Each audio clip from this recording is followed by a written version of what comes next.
All right. Hey, guys, welcome to Sunday Evening Podcast in the Lion's Den.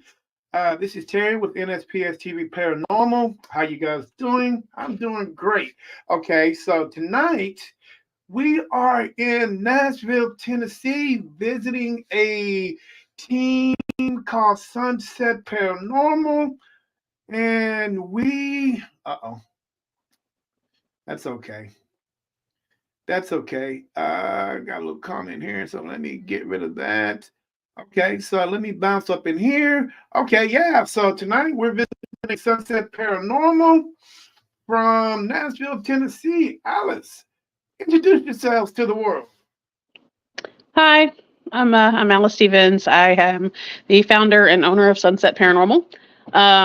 Yeah, and then I'm kind of looking forward to talking with you guys. Well, technically talking with Terry, and then having answer some comments and some questions that you guys have. So, yeah, feel free to ask anything in the comments too. So, if you have any questions. Okay. First, let's jump right into it. What made you become a paranormal investigator? Simple question. Okay, so of course, just like anybody. When I was younger, I was kind of obsessed with like the ghost story shows on Travel Channel, like just like Mm-hmm. the stories, like they had the whole like shows where it was like really spooky, and they had it's like little videos of like ghosts walking through walls and scaring people at night and stuff. So I was like really obsessed with that. And then my mom called me in the room one time, and she was like, "Oh, you have to come watch the show. You're gonna love it." And Ghost Hunters was on, and I was like, Oh, "Oh my gosh, I didn't know you could do that." And ever since that, I was like, I want to study parapsychology. I want to do ghost hunting. I want to do this. Like, I just loved it. I love anything spooky or scary, and abandoned buildings, being out there in the middle of the night walking around trying to find ghosts. It's like, I don't know. It's just kind of adrenaline rush, and I've always loved it. there you go. There you go. Okay, tonight, guys, we are podcasting live. If you guys, all of you guys that been on my show and that commented on my show, you guys know that I do podcast live, do podcast internationally, and I try to get on every social media platform that's out there. So tonight we're on Facebook.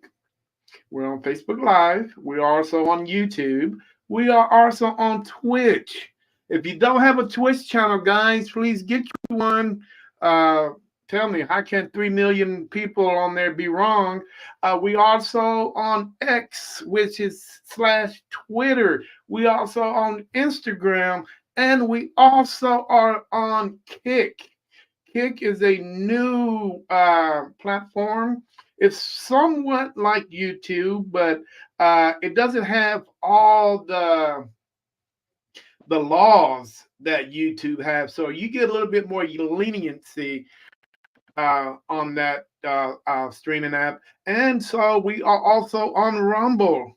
Rumble is just like YouTube also, but it's kind of a little bit more for gaming and stuff like that. I think both of those platforms are for gaming. So we are live. Oh, and we are internationally in Japan, and we also internationally in the UK. So, guys, those of you that are in Japan that are 18 hours ahead of us, it is now Monday morning over there. So I don't expect too much of you guys to be on the show because you should be at work. But if you're in the UK, you guys are like 8 hours behind us. And it should be a little bit after 2, maybe 3 o'clock in the morning over there. It depends. It might be a little bit earlier. But hey, guys, welcome to the show. And just to let you guys know, I'm going to take a quick 1-minute commercial. Then we're going to come back and talk to Alice Stevens with Sunset Paranormal from Nashville, Tennessee. So hold on.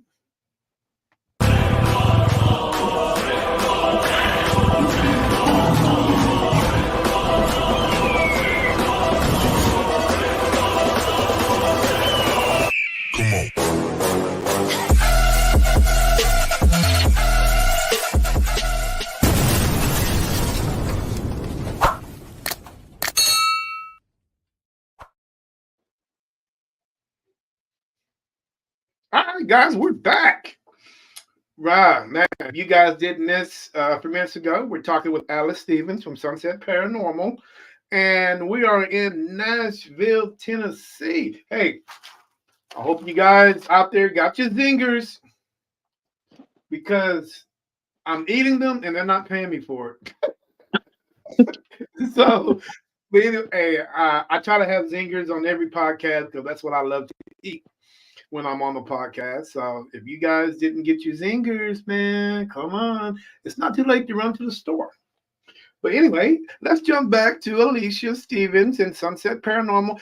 Alicia, are you a single paranormal investigator or do you have a team? So I do have a team. Right now my husband's on the road at the moment. Mm-hmm. But right now it's just me, my husband, and then I have another friend who just joined, and she's a medium. So, which she can do remote stuff. Mm-hmm. But mainly I think it's just going to be me and my husband. We're not going to be bringing in a whole bunch of people. I've noticed in the paranormal field, we try to kind of make that work, but there's a Mm-hmm. lot of weird drama and stuff that goes on in the paranormal field. So it's like it's just better off if we kind of keep it to ourselves. But Yeah, it you is. know, It's kind of cool keeping it simple. yeah. But I mean, other than that, I mean, we do collab with other teams and things of that Mhm. nature. We just try to, just do our thing and enjoy what we're doing. You know. Hmm, okay. So tell the world a little bit about. I just saw something. I don't know if it was a shadow. Tell the world a little bit about, you know, some of the investigations, some of the things that you do, some of the things that y'all do as a team. Just lay it all out there, man. And about Sunset Paranormal. You know, man, I'm curious.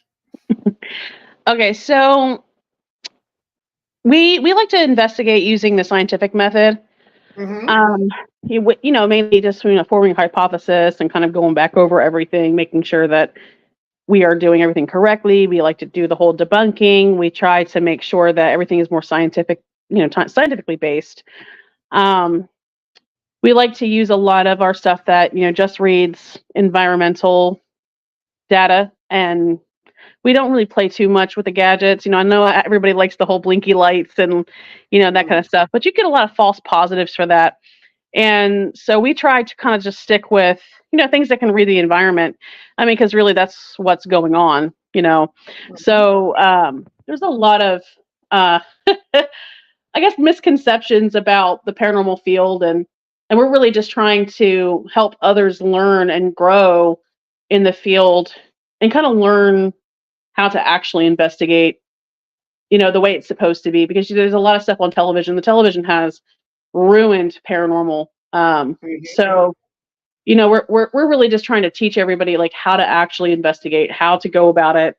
Um, learn the science behind it. There's a lot of misconceptions, I think. So I'm just kind of wanting to teach mainly. I mean, we're going to be starting classes soon, and I'm getting my book written.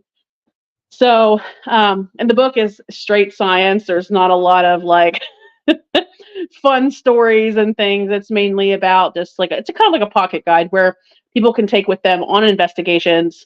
Like, hey, I've never came across this situation. What do I do in this situation? They can kind of open it and be like, oh, okay, this is, I can probably do this. It's Right. kind of help people kind of, help them along. Um, we study a lot of things about psychic abilities. I study parapsychology. I got a certification from the Ryan Research Center for parapsychology. And I'm being mentored right now by Lloyd Auerbach, which is he's a really well-known parapsychologist. He's been on TV shows. He's been written so many books to teach us classes. Does all kinds of stuff. So I am currently being mentored by him. But what we're trying to do is just teach other people like really what's going on in the paranormal field. Um, I've seen a lot of paranormal investigators. Well, they call themselves paranormal investigators, but I've seen a lot of people who say they're investigating, but they don't really know how to actually investigate. They just go in and, you know, talk to the Don't say ghost. it. Hey, they're like, Don't can you? say it. I know. Don't say it. I know, I know, but it's the truth, and it's sad, but at the same time, it's like we want to try to help people who do want to learn the science, who really do want to Mhm, learn how to really investigate and be serious about it. And it's mainly it's like if you're doing it for fun and it's and the people are okay with that, I'd say go for it, have fun. But if mhm. somebody's having a real serious issue and there's things going on in someone's home that is scaring them, or if they have kids and it's scaring the kids and and they're really, frightened by it. It's like, that's when you really need to know the science. You really need to know what's going on so you can help these people. Hmm. Because you can't really help somebody if you don't really know what you're doing. Right, So, right. you know, So l- let me ask you a serious question because you just brought something, you just mentioned something. Do you feel like your back is against the wall when you want to teach these individuals the right way about, you know, the right way to investigate and the right way to, to communicate with the paranormal? Yeah, and you want to do it the right way, but don't you sometimes feel like you're back against the wall because the way that Hollywood portray us and the way Hollywood and the way they do things, instead of coming and talking to you, some of these people sometimes want to do it the easy way by doing it the Hollywood way, mhm, and sometimes the Hollywood way might be a little bit more exciting than the way that you want to teach, right. and do you feel like your back is against the wall with that? Honestly, I think it all just depends. I see it this way: if somebody really wants to know the science and they're serious about it, they'll Hmm. they'll come and they'll ask. You know what I mean? And they'll be like, "Hey, can you teach me with this?" And they'll really want to learn. But then you'll have some people who they say they want to learn, but when you tell them, they don't listen to you. You know what I mean? And you're always going to get that. And it doesn't matter. I mean, if you're teaching any classes whatsoever, you're always going to have that one person who's in the class that's not really doing what they said that they So, want to do. So, you know what I mean? right, Like, you're right, always going to have that. Um, and I see it this way: the ones who are meant to come to us and who are meant to learn, they're the ones who are going to learn. And those are the ones who are going to excel and succeed. And you have a lot of the whole TV, like like you said, the Hollywood stuff. All of that is for entertainment. And a lot of those types of people, and I'm not trying to say that it's bad, but a lot of the ones who are into that are really in it for fame. They're in it to mhm, try to make money. They're not in it for the right reasons. They're not in it to help people. Because if they were, they would learn how to actually do the science and the things behind it. And, they would want to truly help someone get something out of their home if it's scaring them, you right. know. And we're also even teach, how to live with spirits instead of kicking spirits out of people's homes too. So I guess it just depends on, what type of spirit that you've got going on. But, Right. Now, do you think some people think it might be a little bit easier to listen to Hollywood than to listen to you? Because the way that Hollywood does it is they don't have to put in the 8 hours of audio. They don't have to, look at the audio and video. They don't have to do none of that stuff. So people out there, especially these paranormal investigators that are coming out, and they're like, well, man, I mean, why do it Alice way when I can do it this way? And and trust me, it can be a pain in the oh, BUT. I get it. But I see it this way. I'm not doing it for likes. I'm not doing it for fame. I'm not doing it for money. So even if only two people came to me and said, "Hey, I want to, you know, learn how to do it." Okay, that's great.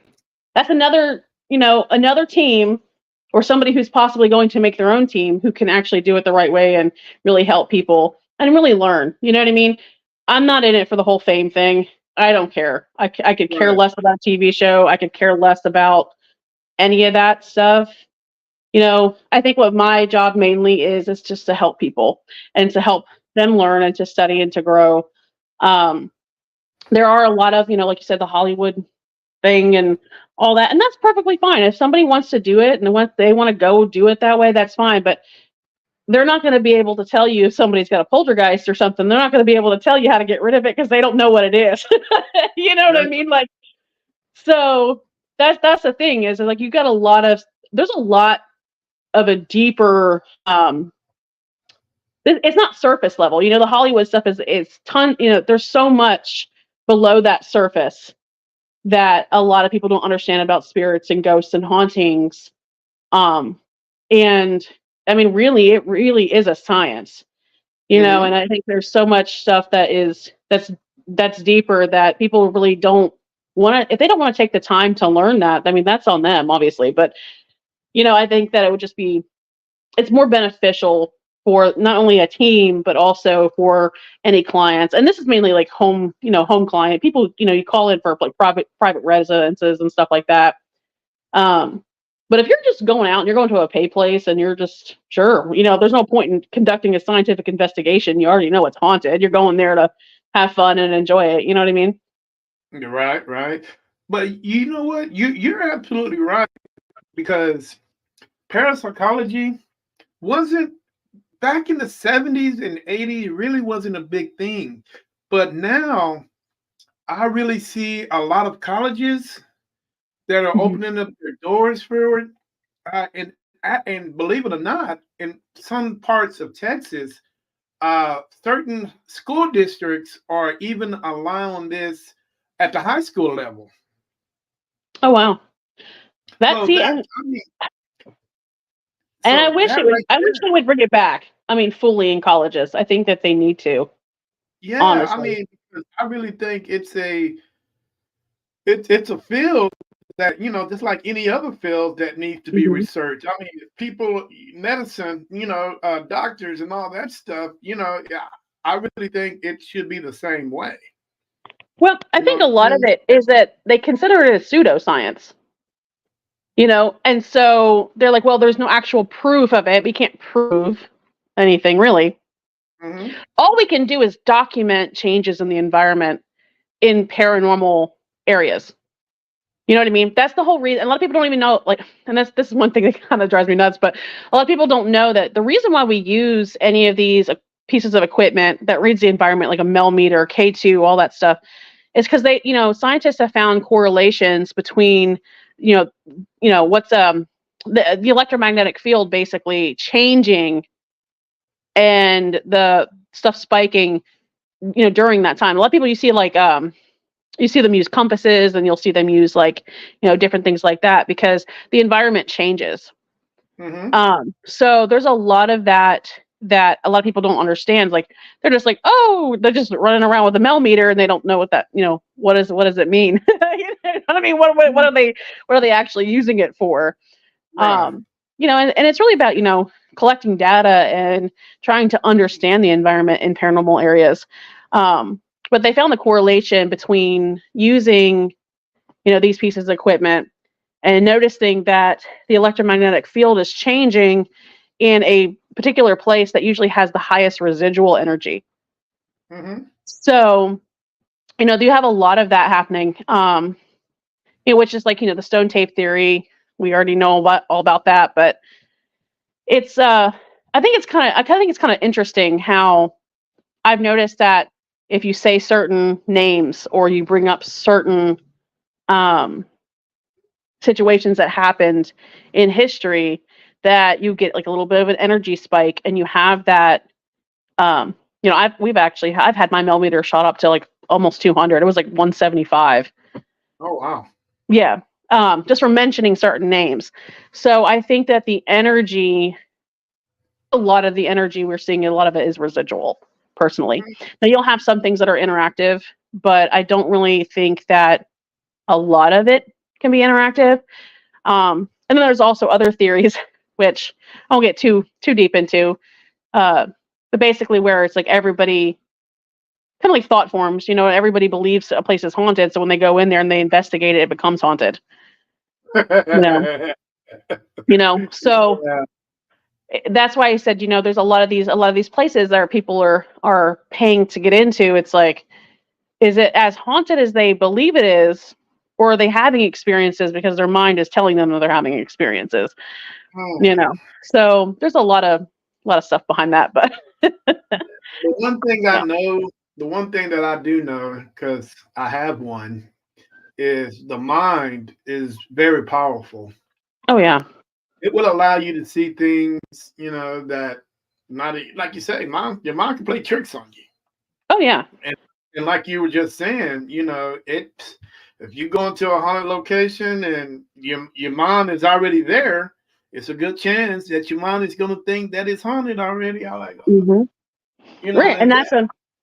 and that's the thing, and I was talking to Lloyd about that 1 hour back, and I was on the phone with him, and I asked him a question. I was like, we're investigating this one house, and they said that, oh, when the guy's not there, there's not a lot of activity. And he's like, well, Mhm. that's really interesting. And I said, it is, because if one person is creating that activity, there's something going on there. You know what I mean? So, um, and I told him, I was like, so, if the house is not haunted and they're going to do tours out of it, like, he's like, what does it matter? He's like, if they're doing tours, he's like, it doesn't matter as long as they think that it's haunted and it's actually giving out activity. It doesn't matter if it's haunted or not because they're just doing tours. Wow. And But it's if true. I mean, dude, I mean, I think that is misleading. well, that's what he was saying. He said, but that's on them. That's what he said it doesn't really matter because if it is, just for a tour, but he's not really into the whole, entertainment stuff. He's not into and he's not misleading. He's a really good dude. But he was just saying, that's really how things are. It's like you can't really tell if it's haunted or not unless we did a full, thorough Investigation. investigation, and you can't do it at these pay places. They're just way too big and you don't have enough time. Exactly. And it's like, man, I hate the pay places. If guys, are you out there and you listening to this podcast, and I know some of you, man, paid thousands of dollars to go into, all these, haunted, abandoned locations. And you know what? And it's all good. I mean, because some people, well, will pay just, for the upkeep and all that stuff. And you know what? And it's your money. You worked hard for it. You have the right to do whatever you wanted to do with it. But don't come a week later and say, we didn't find anything. Oh, I wasted my money because we didn't find anything. And dude, it's just one of those things that you have to Mhm. deal with. That's why, uh, as me as a paranormal investigator, I'm not into these paid things. I'm one of these guys that, man, if I can drive down the street and see a house, abandoned house, hey, man, it's a good chance that I'm gonna go check that house out. If the door is open, I'm gonna walk through it. And if it's closed, I'm gonna knock. You know what I'm saying? But it's too much out there for us to be trying to go and investigate these places over and over and over and over and over again. This country is too big. There's too much undiscovered, uh, you know, locations that need to be discovered, and that's one thing that irritates me the most, man. And my team, I always tell my team, I'm like, dude, I'm not spending money, man, when I can go down the street, and drive Right. 3 minutes and find a location that nobody's ever been to. And it possibly can be the most haunted location. We don't know. You know what I'm Right. saying? It's that whole money thing is kind of it's a for me, 'cause maybe because I don't have a lot of it, and I'd rather spend it on something else than a location, but that's just me. Okay, you know what? Tell the world how what the community think about you. Like here? Like what do you mean? Yeah, Nashville. What does Nashville think about Sunset Paranormal, and what do Sunset Paranormal do to get their names out into the community? So if people Well, want to get a hold of you, they can do that and all that good stuff. Well, I mean, I have following basically all over the place, so I can't really say it's just Nashville. But we get a lot of different calls from different people. And I've noticed here recently that it's a lot of mothers who have very small children, you know, Mhm. um, just frightened to death. They're like, "There's something in my house," you know. But it's sad. I mean, it's one of those things where, which I can't really discuss too much of it because I have a lot of non-disclosure stuff. Um, but it's kind of sad because I've got a lot of people who are just afraid, and I think they're more grateful that we can actually do something for them. Mhm. But I mean, personally, I love the community. I love the people. I don't like living in Nashville, which we're probably going to be moving to Arizona soon. So, but, which not trying to sound, it's just, Right. it's the traffic for me. I'm a country gal. I like to be out in the middle of nowhere. But I don't know. I think that I can't really talk too much on that, mainly just because we have a lot of non-disclosure Okay. things. So I Understand. don't want to get too far into detail when it comes to that. I'm just protecting people's identities and you know, but Now, is Tennessee in the Bible Belt? it is. It Oh is. my God. Oh, So that's gonna be that interesting. can be well, I literally have had people email me telling me that I was going to hell because I had a paranormal business. Mm, I mean, you've got a lot of you got things like that too, Um, but then you have like the people who are like, oh, we're so happy that you guys are over here and things like that. And I'm like, oh, thanks. And I've had people literally just contact me to be like, hey, can you look at this picture or can you look at this video? mhm. You get a lot of that, a lot actually. So, and you get to help them. So it's always helpful. Now, let's change the subject up a little bit because I do know that people has man, it's kind of a sticky subject, but I'm gonna bring it up. Paranormal and people with not mental, people that Mm. have medical issues. What do you say to people that have that? You When it's know, not a ghost.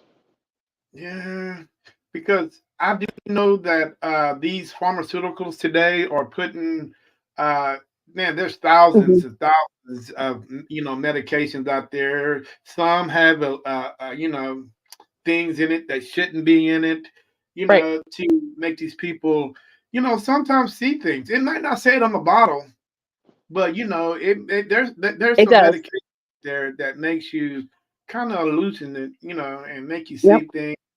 So, what is your number? Because So how we kind of go about that is we have a list of questions that we go over before we take any cases. One of the questions on the list is what type of medications are you taking?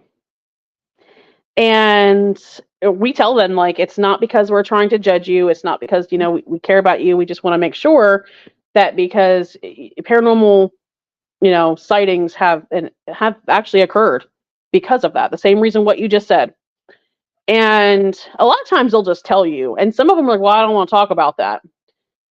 And then you go on and you start talking and you start asking more questions, and then you realize it could be a mental health issue. You know what I mean?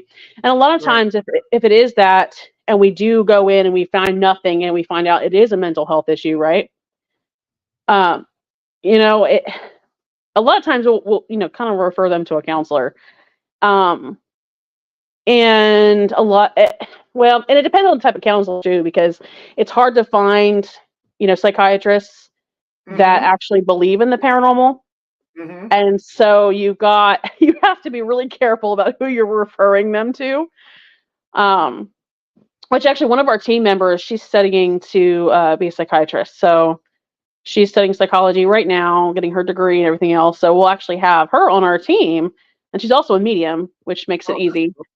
Yeah, so she'll have all those credentials and things. So that way, if we do find anybody, I can just refer them to her once she gets her Yeah. license and everything. So, which that will be a lot easier. But um, I think one of the biggest issues with that though is that you'll have people like, no, you don't understand. I'm seeing all this, and they try to fight you with it and everything else. And really, the only thing you can do if they don't want to see a psychiatrist is either you can close the case or you could just say, hey, I can refer you to a different team. Mm-hmm. That's all you can do. Because Oh, eventually, after they go through so many teams, they're going to right. realize at the same teams are telling them all the same thing. You know what I mean? They're going to realize, hey, maybe it is something, you know.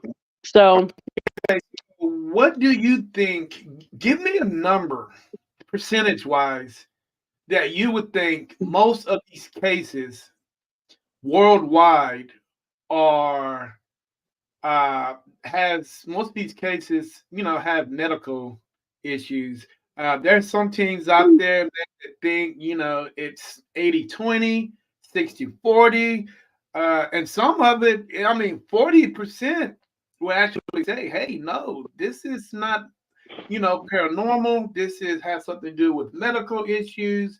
What is your number? I can't really put a full number on that because I guess everything's, I mean, I hate to say this, a lot of people have mental health issues nowadays, especially Hmm. in America, the way the economy is.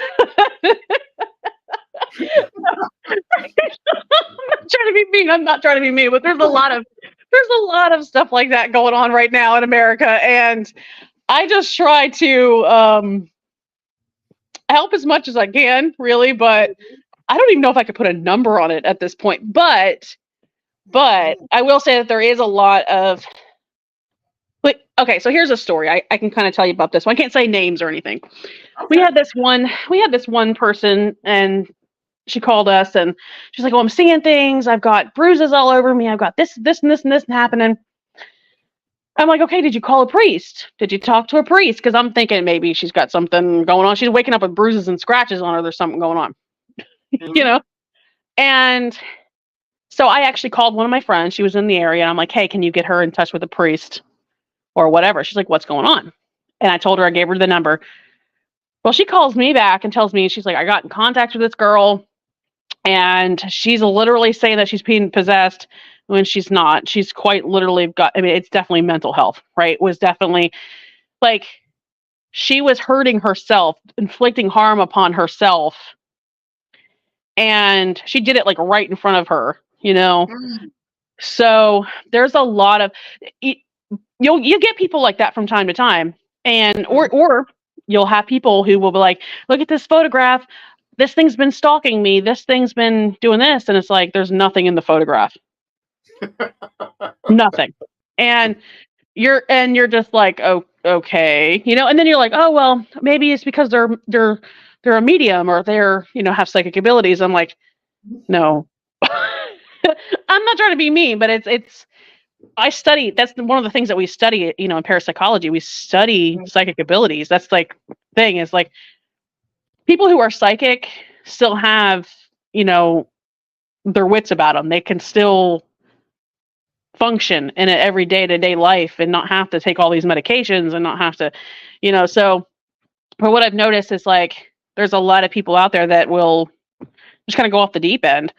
But Mhm. um, mainly when we get cases like that, we either it's like, hey, I can either refer you to another team, or we will just, completely close the case. You Right. know, Now you say that you really don't use equipment. we You do know, we do use equipment, but we use mainly equipment that like measures the environment, basically, right. and Now ITC. We do a lot of ITC research, so now do you would you consider dowsing rods in that category? I mean, what you guys would consider using? I don't like using dowsing rods only because the fact that if there's any type of underground water whatsoever in any type of location, you're going to get a hit. I think it's just that's just my personal opinion. A lot of people like dowsing. I'm not really. That's not my thing. But a lot of people swear by it. That's just not my thing. I actually I wrote a whole paper about that, and sent it into Lloyd. And it was just so there were, I think his name's Christopher or something or another. I can't remember his name. He did a whole like test study about that, people who were really into dowsing. Mhm. And he set up controlled um, little thing. I don't know, they're like garbage cans, I guess. Some of them had sand in it, and some of them had water. Mhm. And he was showing them that what they think was paranormal was in fact not paranormal using the dowsing rods. Hmm. And I'll have to I'll send you that video so you can watch it later. It's like it's really neat. Oh, I But like to. yeah, it's definitely. I mean, he's got a whole thing about it. Um, and I think I agree with him. I don't really like dowsing rods. I don't believe in them personally. Now I have seen some mediums who are truly gifted use them. I know a medium who's really gifted, and she's actually found missing persons using dowsing rods. Oh wow. So I think unless you have that psychic ability and you're using it constantly and doing certain things with it, I don't think that should be used. But so some people swear by them, other people don't. So I guess it's just depending on who the person is using it, you know. Mm, okay. So Now, what about animals? Would you consider using animals? yes. So I think that having I mean, because animals are really sensitive to that kind of stuff, you know. Like my Mhm. cats, I have haunted objects in my house. Sometimes my cats like freak out and they'll like start like looking at like the wall and like it's just, you know. But um, especially dogs too, sometimes you can see they'll start shaking or they'll get, fearful, things like that. Um, to kind of see how they can react. But also, even sometimes you have to use dogs if you have like people say that there's dead bodies on the property or something, and you're looking for that. You have like canines that come in and to detect all that. So, Mhm. excuse me. It all just depends on. I think it depends on the case, really, and what you're, what's going on. But mainly you don't have to use, animals or anything like that. But yeah, Well, I think I would definitely use animals. I mean, I think animals are very, their senses, man, Oh are yeah, very remarkable. They they can sense things, man, that you can be 30 feet away and they'll walk up and see that and just like, oh shit, what the hell is that this dog looking at? You know, I would love to put a GoPro on a dog and just tell him to go. yeah. I And think that would be good. and you know what you should do is get instead of using a GoPro, that Phasm camera from Ghost Stop because it's a full spectrum. Ah, Put that one on there that'll because it's be small, interesting. just like the GoPro. Yeah, it's small, just like it. So, You can't put it on a cat because you probably never get it back. right. Oh, Cats, cats are very unique. They do what they want, when they want, how they want, whenever they want. So I used to have two cats, man, and they did some things I to this day I still can't explain. You know what I'm saying? But okay, let's talk about your community. Uh, a lot of people have a lot of things, unnatural things that go on in mhm, in their community. A lot of people in the community don't like to talk about. Here in Texas, we have a lot of urban legends, and mhm. and I know in Nashville, you guys have a lot of urban legends. Would you There's a guys sorry. now? Go ahead. Question is, would you guys consider investigating them? Yeah, I mean, if we ever got a call, sure. I think personally, I would like to if I'm gonna do like urban legends and things like that. I think the biggest thing I want to do is Bigfoot right now. I don't know. We got a lot of like weird stuff. The Appalachian Mountains over here. One thing I think is that they tell you don't go in the woods at night, don't whistle, don't do certain things and make sure that you don't run because if you run, it's going to chase you. Like there's like a lot of weird, and I'm not going to lie to you. When I was a kid, I used to go in the woods all the time. I loved being in the woods. I would go in there by myself. I didn't have any, uh, I don't know. I just didn't have fear. When you're a kid, you don't really think about that kind of stuff. You just do. Right. So, and so, I mean, I would go in the woods all the time, and it just, oh, my kid's waking up. It's just one of those things that, like, I didn't have any, I just wasn't scared, and I remember this one time that it was getting late, and I was walking from my friend's house back to my house. Well, I decided to take a shortcut in the woods. Mm-hmm. And I swear I kept hearing, I don't even know how to explain. It was weird. It wasn't a fox. I've heard a fox, the whole screeching sound like fox make. It sounded kind of like that, but it was weird. It was like I kept hearing stuff in the trees. I kept hearing stuff like around me, and I was scared. I mean, I like booked it out of the woods. Like I ran, and I think a lot of the weird stuff about it is like those woods. They were claimed to be haunted. Everybody was talking about how haunted they were. I never had any experiences until then, but you know, um, it was funny because I came to visit my mom um, not too long ago, and I was up there and same woods. Okay, so I'm up there and I'm looking through the trees and I see this woman and she had like a white like bonnet on and a blue dress with a white apron and she's just staring at me Uh-oh. and I'm like, this does not look like it's from our time at all, like at all. And I'm talking about like she was standing so still. I don't know. It just gave me cold chills. You know what I mean? And Mm. it's weird because that same night I decided I was like, okay, I'm gonna take my ghost box out there and I'm gonna see if I catch anything. Well, actually, on the ghost box, I got it recorded somewhere, but I have no idea where my recorder is at this point. Um, but on the ghost box, I actually had caught someone speaking Cherokee. Oh, wow. Yeah, and so that area was very prevalent. It was on the Trail of Tears. There was a lot of stuff. But that's the thing. Is like there's so many stories about the woods and about that area, and it makes sense. I mean, you've got a lot of trauma and things that happened, back then in the earth. The whole stone tape theory. Everything gets recorded onto wood. Well, it would make sense that the trees, would still hold that residual energy.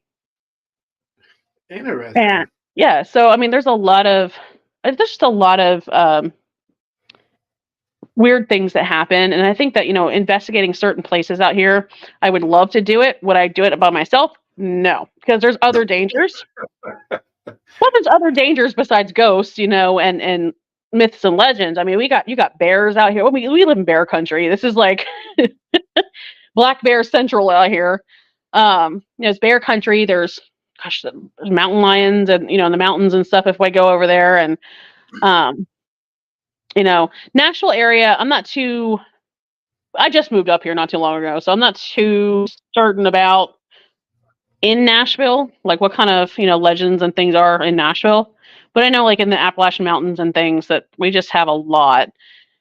you know so I just try to, I don't know, like the whole skinwalker and weird stuff that I'm just like, I don't know if I want to play with that. But Now, do you believe in the whole skinwalker, yes, you know, thing that's going on? as yes, and as scientific as I am, as much as I love the science, I do think that there are some type of interdimensional beings that we do not know about, and I think that would be something along the lines of that. You know, See, now, when you say interdimensional beings, the only thing that come to my mind is aliens. Is it it could, possible they could but they could be aliens though. They could be.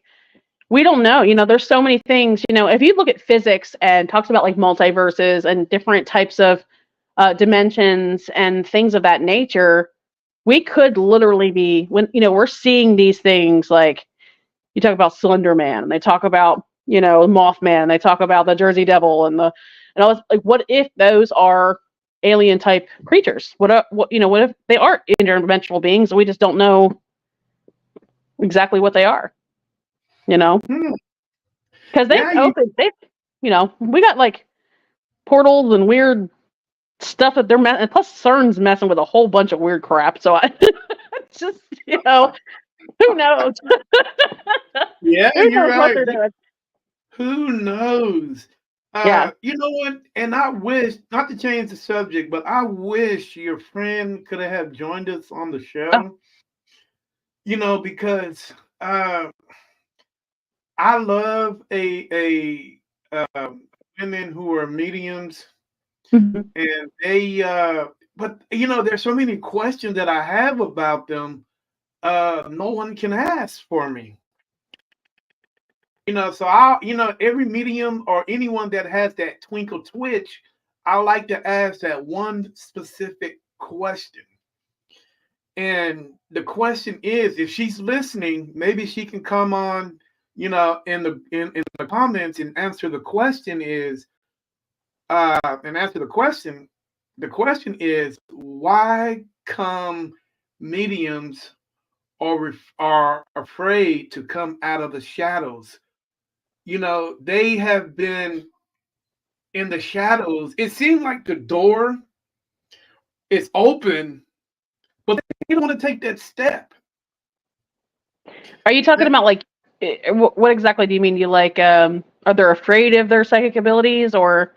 I think they're afraid of what other people might think, the world might think, because they have been so isolated because some of the mediums are afraid on what the community might think about them. So they really don't want to hear other people's opinion.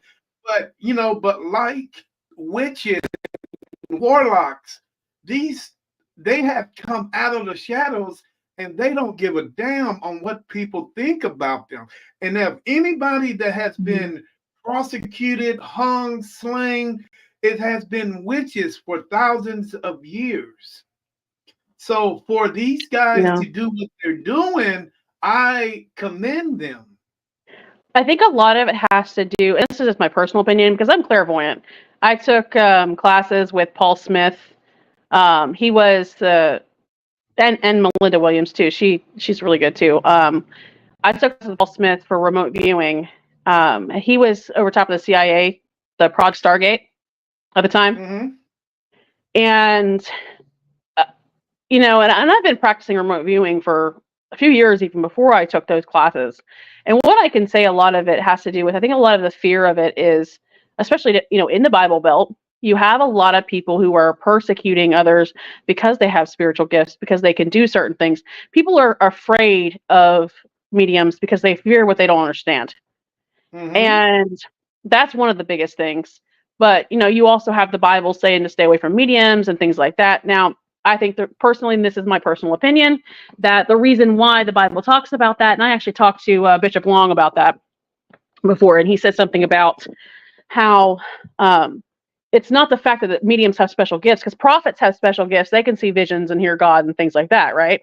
It's the fact that some of these mediums were practicing necromancy, which is a form of, they're basically mutilating bodies and using witchcraft in order to bring up the spirits of the dead.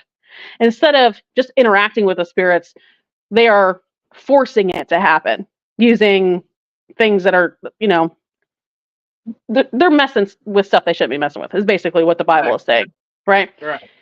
So I think a lot of that persecution is coming from that.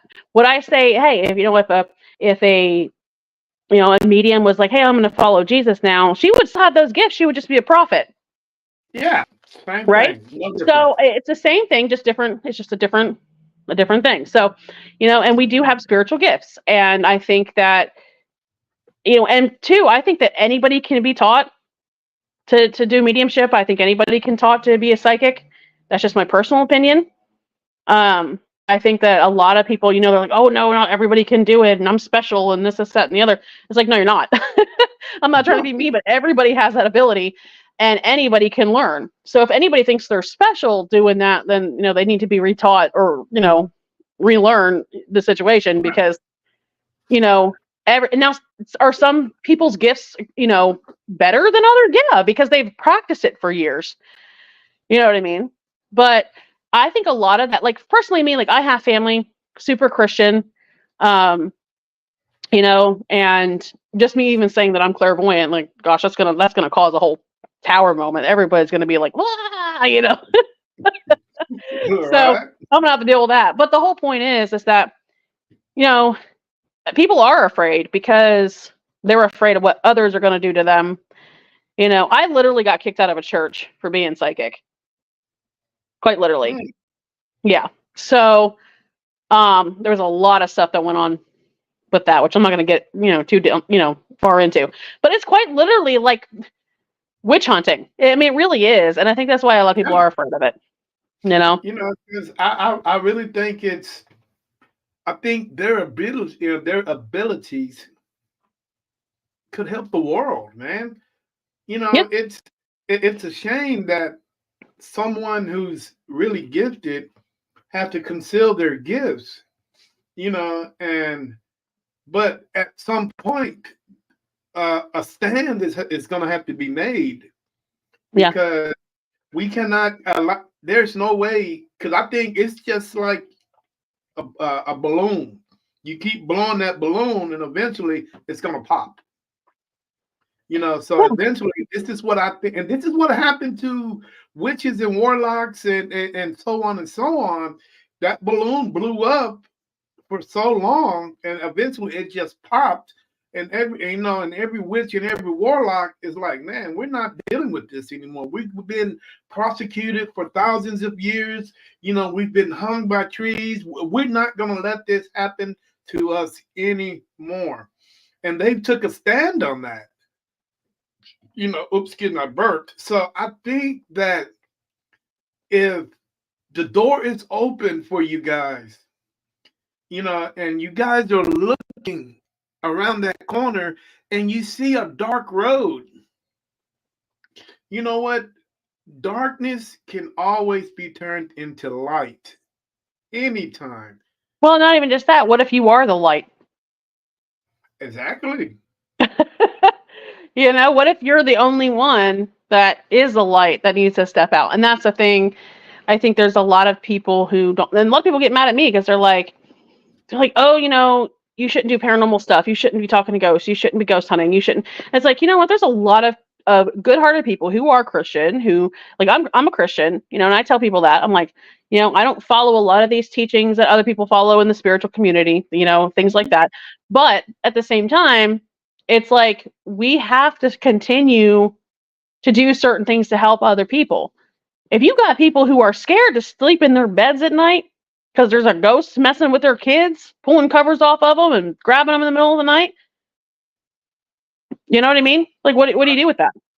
Well, the And the thing church is, ain't gonna do anything. The church will not do anything. I've had so many people call me and say, I've called to talk to the church. The church won't do nothing. We saw that you do home blessings. Can you come help us?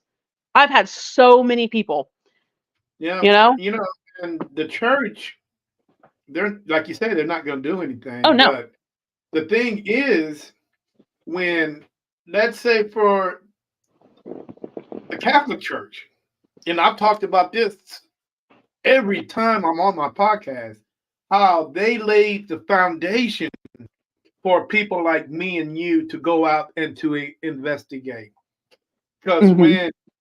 when the Catholic Church, somebody said something, and they'll send an investigator out to go and to investigate. That's what Van Helsing was. Van Helsing was an investigator. Yeah. When the Catholic Church, like, hey, there's Dracula, who did they send? They sent Van Helsing, right? But it's weird on how, the Catholic Church slowly but surely faded away from what they used to do. But then you have people like, the Warrens who stepped back into that role. You know what I mean? And then you also have people who, like Bishop Long, he still does the paranormal. There are really a lot of good, Catholic people who want to help.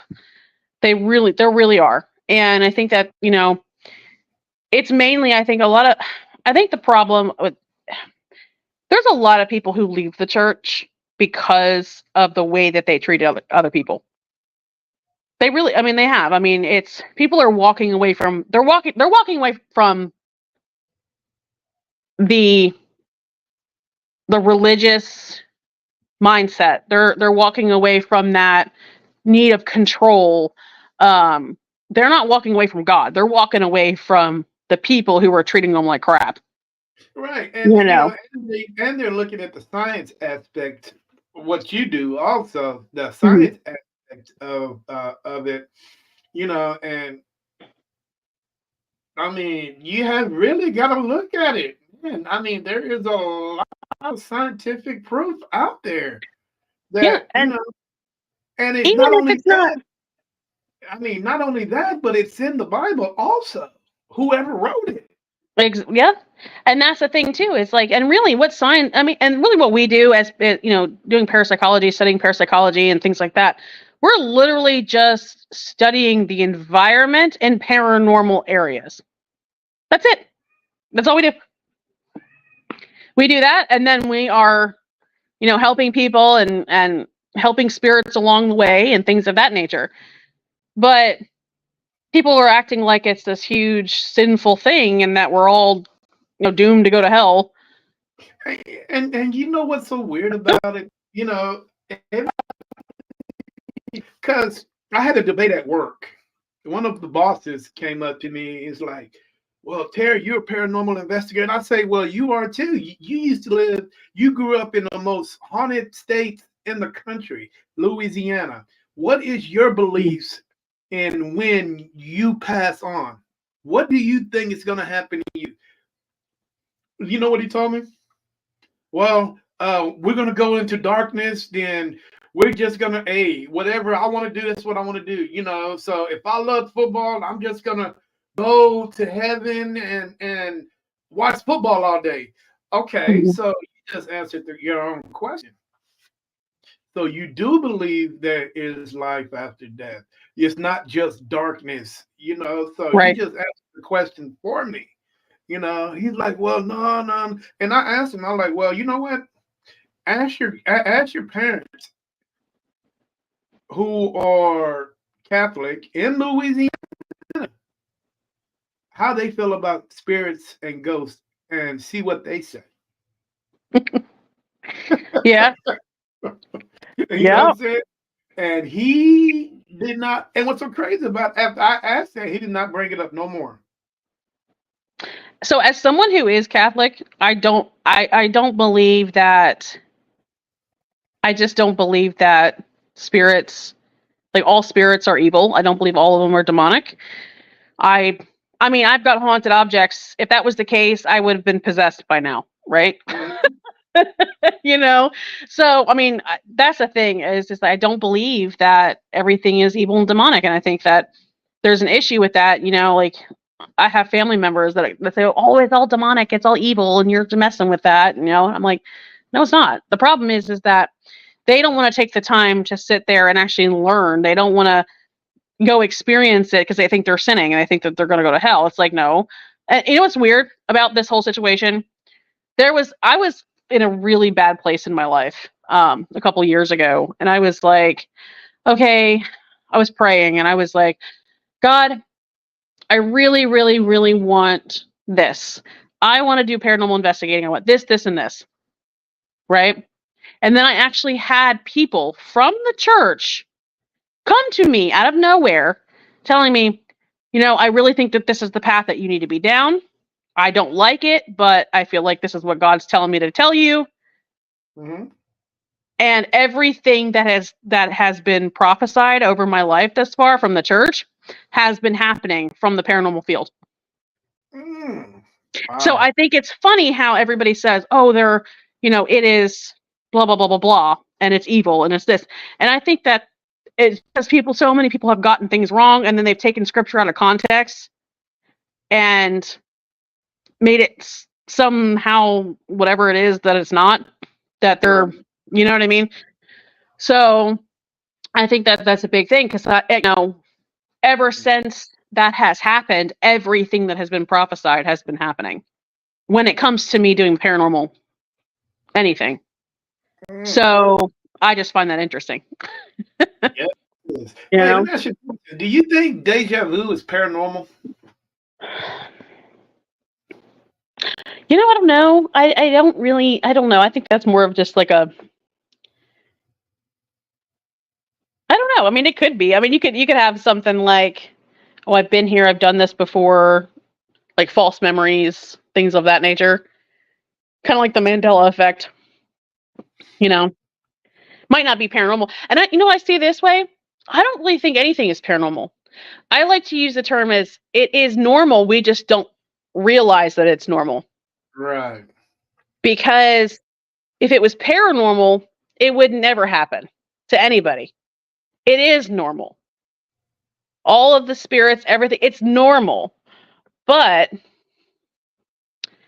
that's the thing. It's not, I mean, it's just we think that it's not normalized because we don't pay attention to it. Now, do you think? Good question. Do you think that more things happen around us because we really don't pay attention to it? I think that spirits can, try to get your attention. I really do. I think that like the bigger thing, it takes a lot of energy for a spirit to move something or to bang anything or to knock on something, or whatever. Even make your gadgets light up, right? Hmm. So, I was actually investigating a hotel room, not by accident, actually. I was staying there with my sister. I was actually going to take my sister to Knoxville, Hmm. and I was staying in this hotel, and I kept hearing something, and I was like, if there is any spirits in this room, can you knock on the wall or something? The closet door just went bang, and then the whole thing started shaking. I was like, Oh wow! oh my gosh, right? In the hotel room. And then that night I kept hearing footsteps. I kept hearing things in the like shower room area, like scratching on the curtain in the shower. I was like, okay. I was like, I need sleep. Like, Wow! you know. Why?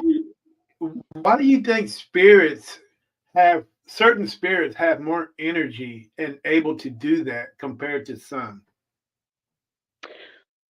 There's different theories about that. I mean, some of them could be in, different dimensions, different planes. Um, some of them might just be just recently passed over. They would still have more of that energy. It just depends. I think that, or okay, so you see a lot of energy ramping up right when residual energy starts happening Mhm. when people are renovating houses. I think a lot of that has to do because of the stone tape theory, where stuff is recorded onto all those materials. That's the reason why all the energy is getting ramped up. So I think it just depends on the spirit, the location, um, what's going on. I can't really say too much about why I think that is, because I don't think we ever will really know truly. Oh, you're You right. know, Now, let me ask you a question. Now, is it fair to say if I was a realtor, because you just brought something up that was actually the next question. If I was a realtor, or if you was a realtor and you and I was buying a house from you, mm-hmm. and I asked you that one specific question, hey, is this house is haunted? Would you tell me if it is or if it isn't? Legally, I would have to tell you. Legally, I would have to tell you. Personally, I would tell people, because I mean, you have some shady people that want to just make a sale, right? Right. But Well, because in Texas, it's I'm not it. You don't have to tell the buyer on if the house is haunted or not. but And that you do have to tell them if somebody died, right? no, In the house. nope, Really? Not in nope, Texas? Oh my god! I know there's nope. different. I guess different states have different Yeah, laws, but yeah. Different states have different rules and regulations.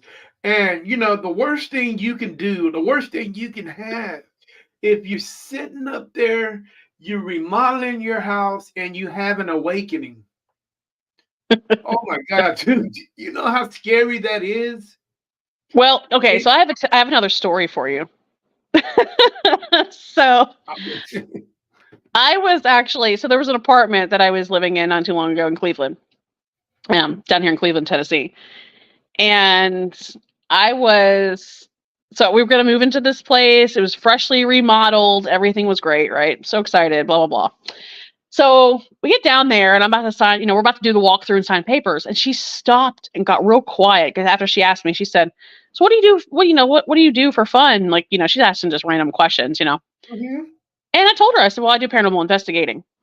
So she gets really, really quiet, didn't say anything. And then she just kind of looks at me and she's like, can you take this apartment? Not this one, but can you take this other apartment instead? Oh Lord. And she's like, it's got 3 bedrooms. It still has, what you're looking for or whatever, or 2 bedrooms or so. I can't remember. But I was like, uh, you know, sure. I didn't think anything of it. I did not Mhm. think anything of it. Well, we ended up moving there a week after we moved in. I'm looking down the hallway. So I'm walking from my daughter's room. I just put her down for bed, and I'm walking in towards my room. And I look down the hallway. I just look this way, and I see this woman from here down, no head, just from here down, in a Oh wow. nightgown. Yes, in a nightgown, walking from the kitchen into my living room. And I'm over here just like, no wonder she wanted me to take this apartment. Right. Yeah, and then I see her a couple of weeks later, but this time I saw her whole entire body. Mhm. And she was standing in my doorway in the bathroom area and just staring at me. So I was just like, okay. And then a few weeks after that, I'm starting to, and this is the weirdest thing. I started seeing multiple spirits, and I'm like, there's got to be something going on over here, right? Mhm. They talk about portals and things of that nature being in a certain place. And I'm guessing when I went back and talked to this person, she had told me that people have complained of seeing spirits and things, different types of spirits and things in that place. So I blessed the entire house. I was just, praying over it, put some holy water and some oil on the door frames, all that stuff. Didn't have any issues after that. And now, when my sister and her kids had moved in with us, Mhm. they ended up staying in my daughter's room. Because my daughter ended up sleeping with us anyway. We put her crib in my room anyway. So, because my husband's a truck driver, and for me, I feel safer with me, right? Right. So, we put her in the room or whatever, and then um, we the kids kept complaining. They're like, I don't like the closet. I don't like the closet. I don't like the closet. Over and over and over again. Right. It got to the point where they had to put up like Christmas, I guess Christmas lights, but they were like little white lights or whatever. Mhm. Um, and they didn't want to sleep in there by themselves. So it was really weird because, I was like, well, I blessed the house. I don't understand. And when we were going to move out of that apartment, I stayed in that room for the last night because we had a futon in there and I just left it in there. And then I slept on the futon. And so me and my daughter were sleeping on this futon mattress. And that night, something grabbed my foot and I could feel breath on the side of my neck. And I Oh was wow. like, okay, something was in this particular room. It got I don't know if it just didn't go anywhere else in the house because I blessed everything or Mhm. what, but it was in that room. And I was like, well, it's whoever's moving in, it's their problem now. I don't know. But Oh wow. yeah, I mean, it was the weirdest thing. And it felt like it was creepy, feeling how you feel like you're being stalked or something. It was like that feeling. I So guess you signed your lease. yeah. And well, I mean, we were moving out the next day anyway. So I mean, it was okay, but it was just the fact that I was like, well, I guess it's their problem, whoever else is moving in. Wow, that's So crazy. Now yeah, let me ask you a question. We mentioned urban legends in your particular state.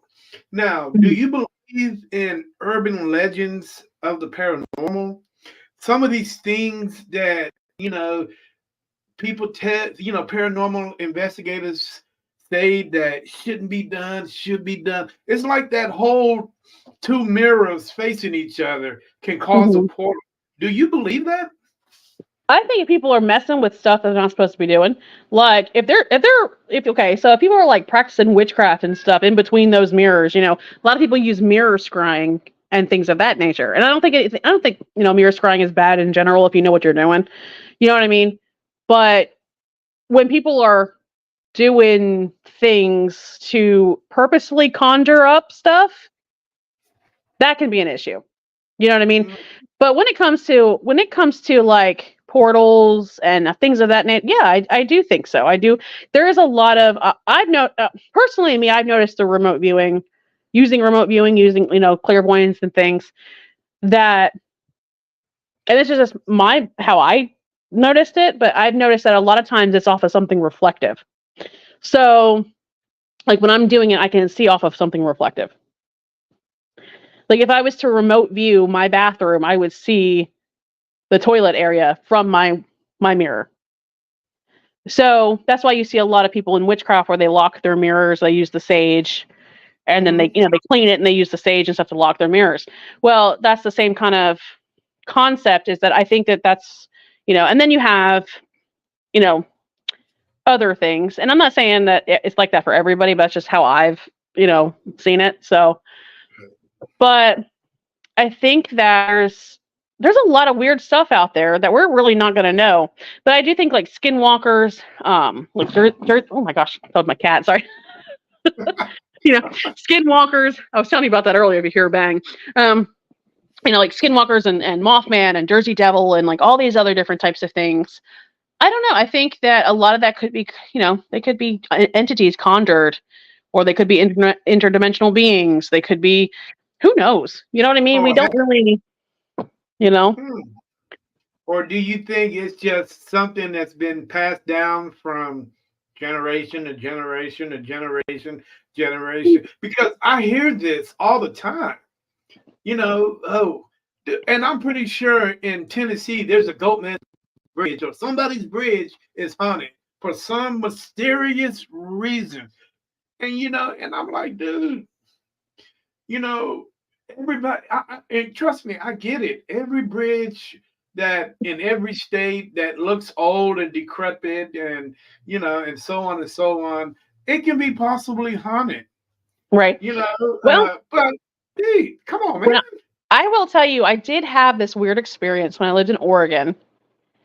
Um, there's a thing in Cannon Beach from, I can't remember what highway it is. I think it's Highway 101, something like that.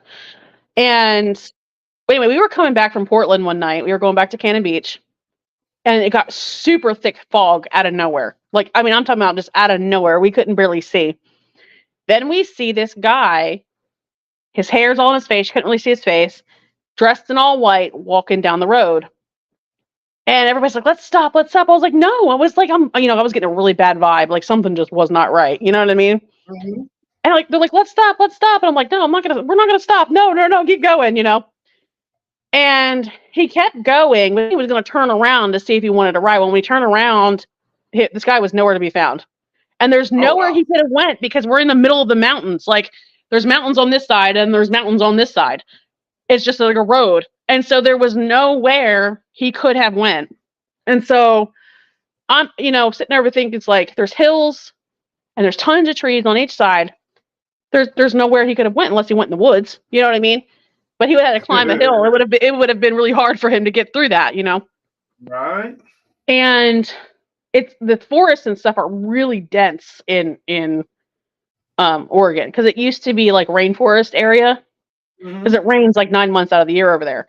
So it's really hard for anybody to get anywhere in those forests. So I don't know. It was just the weirdest thing. Well, we did some research and found out there was a local legend called the Bandage Man, who there's different theories. Some say that he was like a lumberjack who was working, cutting trees down in that area, because there's a lot of that over there, Hmm. and that he died cutting down trees, right? That he like died in the hospital or something because he was all bandaged up because he was all like cut up. And then you have other things that says that like he was a hitchhiker and he tries to hurt people. People say that they've had, him like appear in the back of their trucks or the back of their cars, and they've slammed on their brakes. And when they slam on their brakes, are like he's gone, like he disappears. Weird stuff. But I swear to you, like I saw something like I've never experienced something like that before in my life. So I'm over here sitting there thinking, like, I wonder if that's true. But what Well, I hell, mean, he probably left the truck because there was no beer back there. You know what I'm saying?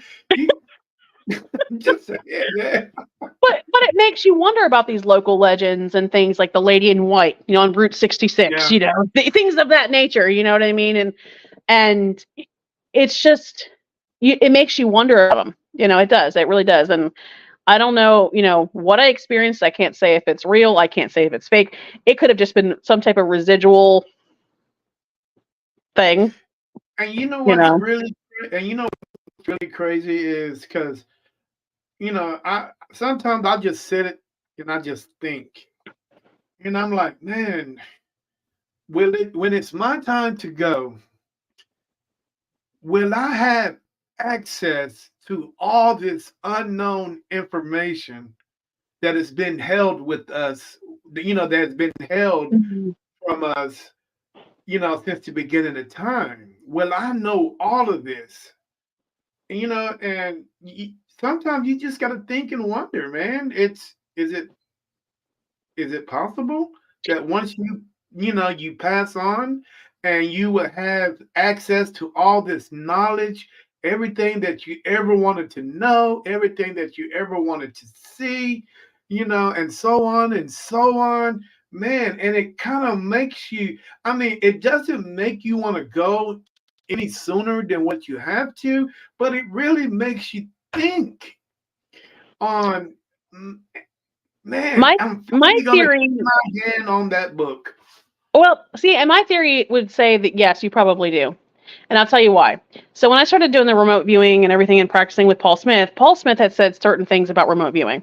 They have done tests. They said, where one of the tests was they took, and remote viewing is also known as clairvoyance, where people can see, clear seeing, Hmm. right? So they have done tests where they have put this woman in a submarine underwater, right, to do a remote viewing session. And she said there's a guy up there acting like a monkey or whatever, and he's like flailing around on the tree or whatever. And it was right. It was correct. It was a correct session. Well, it couldn't be EMF. And the reason why is because when you're trying to study EMF, the farther away that you get from it, you can't read it. Right. It's not radio waves because then it would be distorted. Hmm. So he said, what else is it? He said, it has to be quantum entanglement. So supposedly when the Big Bang happened, or, when God spoke everything into existence, however you want to believe it, that all of that is of one energy. And all of that energy has been dispersed throughout the universe. So if everything is one, we are all entangled, right? So it's only that's the only conclusion that we can find that how remote viewing actually works, right? So I think that when we pass away, our spirit, which is an entangled type of energy, will go back to that because it's just energy. And just like Einstein said, energy cannot be created nor destroyed, right? And time is Right. relevant. Time is relevant. So that's the reason why in remote viewing we can see past, present, and future. Interesting. It's very interesting. Yeah. I, Okay. yeah. Well, let me ask you a question. If you have this remote viewing gift, how far have you seen? I Or, try not or to peer. Okay. I try not to peer into the future personally, because last time I did that, my husband lost a bet on football, and I don't want to do that because I told him, I said, no, this team, I can't remember what teams they were, but I was like, this team's gonna win. And he's like, how much do you want to bet? I said, if triangles show up, I said, I'll tell you those that team will win. And then the next commercial break that came up, and there was tons of triangles on the screen, and then the team won, and he was like, oh my gosh. oh wow. Now, And that is for actually, you, I can't remember what it's called. There's 3 different types of remote viewing. One is Mm-hmm. extended remote viewing, which I like the best because then you put yourself into a meditative state. You can lie down on the bed, you can relax, put yourself into a meditative state. You use binaural beats and also some type of white noise. So I like to turn my fan on because that causes like the whole white noise. I like to put some headphones on, listen to binaural beats, and do that. I can do the remote viewing where you're sitting there and you can take a piece of paper and you can draw it out or sculpt or whatever you want to do, right? So you can do that too. And I can't remember what it's called. Starts with an A. There's another one that where you can quite literally, as long as like people use it all the time for betting, they use it for lottery, they use it for oh gosh, basically a lot of businesses use it, right? So that a lot of people Hmm. get rich.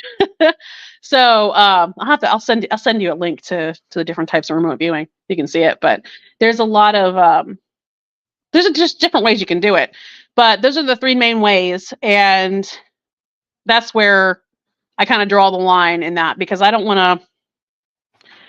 like to be that type of person. Be like, oh, I'm gonna say this is part of the future, and then it turns out not gonna actually happen. Right. Like get it Right. wrong because humans are fallible. We can get anything wrong. I don't care. Not every psychic is right. You know what I mean? Right. Exactly. So Because when I first heard of that word, remote viewing, I was watching a TV show called Taken. Have you ever watched that show? I have not. I don't watch a lot of TV. I read a lot of books, but Well, it's a great book. You should read that book. okay. It's called Taken, and the military brought in a couple of old ladies that could remote view, Hmm. and they were trying to uh, look and see what was on the moon. And what ended up happening was they came in contact with a alien race that is on the moon, and they were like scared the hell out of them because one of all, how in the hell you breathing up there on the moon and there's no damn air, so it Yeah. kind of scared the ladies, but apparently that is the reason why they have not went back to the moon. I've heard different stories about that. But I mean, remote viewing though is a lot different than astral projection because astral projection, you quite literally, your soul will quite literally like leave your body while you're still alive. I mean, you're still attached to it, but you can literally like float around and like move around, and it's really weird. I don't like doing it. I don't like it at all. Um, but there is remote viewing is basically you're not leaving your body. All you see. So when you're doing it, you don't see full pictures like what people think that you're seeing. A Hmm. lot of it is okay. So say when you close your eyes and remember when you were kids and you just close your eyes and then you see all these little patterns and light things and stuff behind your eyelids. Okay, Right. so it's kind of like that. You can literally talk to God and be like, hey, can you show me this, this, and this? And then once those pictures start to appear, if you try to force it, you're going to get a wrong reading. But if you just allow it to come and just kind of relax, because if you force it, you're going to block yourself. But if you just allow it to happen, pictures will start forming in your mind, and you will get accurate readings that way. And a Hmm. lot of times, you can tell they're accurate if you get a reading you didn't ask for, and it just pops up, and it's kind of like a surprise, like, oh, I wasn't expecting that to happen. Oh Those wow. visions that pop up, that is basically how it works. But you don't see clear. They're not like clear like you and me, not like a television, but it's almost like they're still the same color of like the back of your eyelids, like how you have like if you put, if you look at a light and you just stare at the light and it's kind of got that like just that color behind it. Hmm. It's like shadows almost. Um, but it's not what people think. It's not like astral projection where you're actually leaving your body and you're fully there. So, Right. yeah. Okay. A triangle. I'm pretty sure if you've heard this, I'm pretty sure you talked about this many times. Um, What's on the top of your triangle? A lot of people have um, uh, different things on their triangle. Me, I go paranormal, cryptozoology, and I go UFOs from from top to left to right and back up. Which one is yours? Gosh. I love parapsychology. Anything with parapsychology. Um, Probably psychic stuff, and then I would say cryptids. After that, Mm, that would so be so you can say all of them are somehow, some way, everything's connected. it is. I have certain. So I have autism. I'm very autistic. I have certain things that I like to do, and then once I Hmm. start doing it, that's it. Like I will learn every single thing I can about it. I will study. I will like just it. That's my thing. That's it. Like so, and usually, yeah, usually it is just all interconnected. There's that whole thing about it. I like to have things. I like to be interested in things that other people are interested in. Yeah, but I like to study it and learn it for myself. You know, Hmm. when I started doing the remote viewing, I was practicing remote viewing for almost 2 years before I took the class with Paul Smith.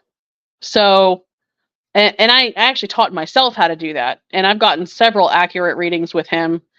Um, Actually, I did a reading for someone, and in their house, and he told me he's like he was a historian. He told me he's like I have usually he's like I have never met a medium or a psychic. He's like I don't usually believe in that stuff. He's like, but your reading was 98% accurate and it tied into the history very well.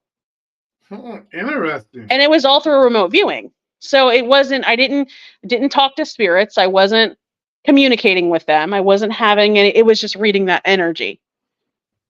So yeah, and seeing how things were playing out. Um, so there's a lot of things that you can use with that. You can use it for betting. You can use it for just relaxing. And to be honest with you, I know it's going to sound really weird, but I actually, when I was going through that little weird whatever I was going through, I was just having like a really bad like depression or something. Hmm. Uh, and when I started remote viewing, it kind of healed me in a way because I realized that there's more out there than just me, Right. and that I'm not like I think it kind of like killed my ego, so to speak, because I realized it. Like I was like, wow, there's a lot more that in this world that we don't know, you know, Yeah.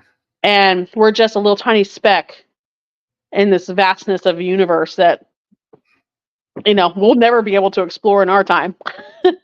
Right. Now, So do you think it's fair for the powers that be that don't allow us to know everything, or do you think that we should be allowed to know everything? And the next question, um, I, and mm, and and do you think that the human race can handle what's out there? honestly, no. I don't think that we should know everything. I don't think that we should be allowed to know everything. And the only reason I say that is because look at the world today. People are literally destroying each other's businesses and trying to hurt each other for the sake of a paranormal TV show. Now, they're 15 minutes of fame. You know what I'm saying? So, I mean, and you've got people who don't know what's going on. They're all out of their mind. You've got, I mean, look at the government. There's a lot of weird stuff happening, and I don't think that we should know because, I mean, what would happen if it got into the wrong hands when someone who's very egotistical, someone who's narcissistic, somebody who only cares about themselves? You know what I mean? And they could use knowledge to hurt others just for the sake of doing it. But So ain't but let me ask you a question. But ain't that man 90% of the people on the planet that feel that way? I'm not saying that. I'm just saying, but honestly, if you think of there's a lot of people out there that if we did get into the wrong hands, we would the Earth probably wouldn't even exist. We would end up killing each other. You know, I mean, think about it. I mean, look at what's going on, all the wars and the atomic bomb and everything else. I think that's one of the reasons why, we don't have a lot of Einsteins and people like that, Nikola Tesla's anymore. You know what I'm saying? We don't have a lot of that out there because, and while it can be used for good, I'm not saying it can't, because right, they can be. We have electricity now Mhm. because somebody was smart enough to learn how to harness that. But the whole point is, I don't think that we should know everything, and because for one, we use very little percentage of our brains. Until everybody can learn to use a full 100% of our brains, I think that Ooh, it's just not be. you know, I yeah. mean, But I you know, just but do you know the one person that scares me because uh he is so out there and he wants to know so much and do so much. I think not only is he scaring the certain people, he's scaring certain government officials. Is the guy that owns Tesla? yeah, he's he's very intelligent. He's very very intelligent.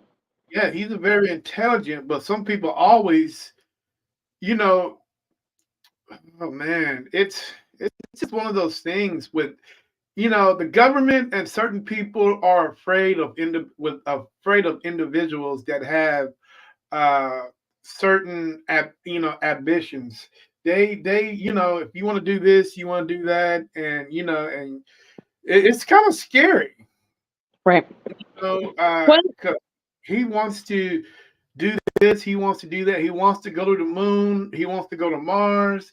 I mean, his ambition is really out there, and it's scaring a lot of people. And but every time I think of him, guess who I think of when I think of him? The One of Antichrist. the no, no, no, no, no, no, no, no, no. I think of him as Iron Man. Tony Stark. Yeah, he reminds me of Tony Stark. Well, you want to know something funny? Is that if you read the comics, it talks about like there's a thing it's kind of like Tony Stark's almost like the Antichrist. I mean, I can see it, Eh. but I mean, he's So, done so much good for the world. I mean, if you really want to go to, his cartoon thing and all that. I mean, but he was. I think he was a good guy. But well, he was. he I mean, I think they did a good job with writing his character. I think that which Marvel is good in general.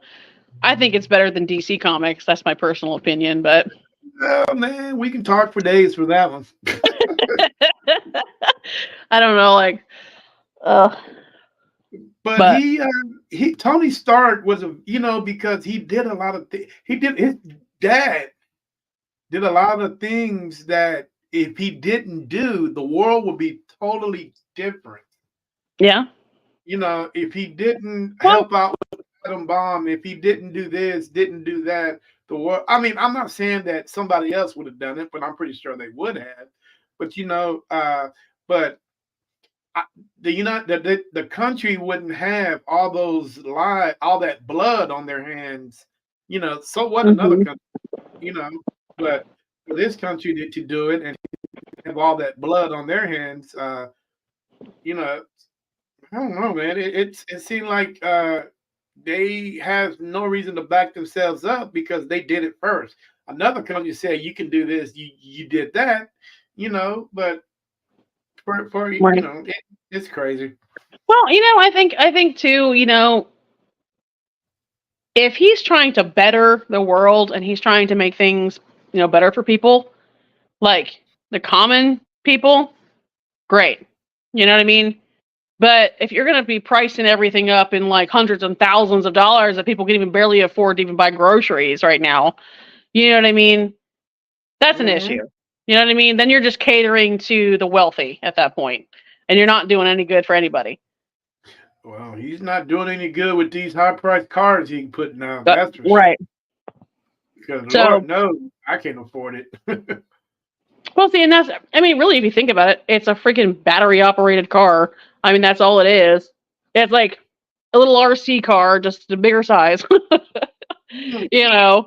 And, and I think too, it's like, they took, the government back then, we would have like free Wi-Fi and free electricity. We would have the ability to be able to use everything, you know, that they want, that Nikola Tesla truly wanted to give us, right? But the government was like, no, we're not going to put that out there. Ruined his name, Yeah. ruined everything. Didn't even teach it in schools. I remember we didn't even learn about the Tesla in schools. Why not? You know what I mean?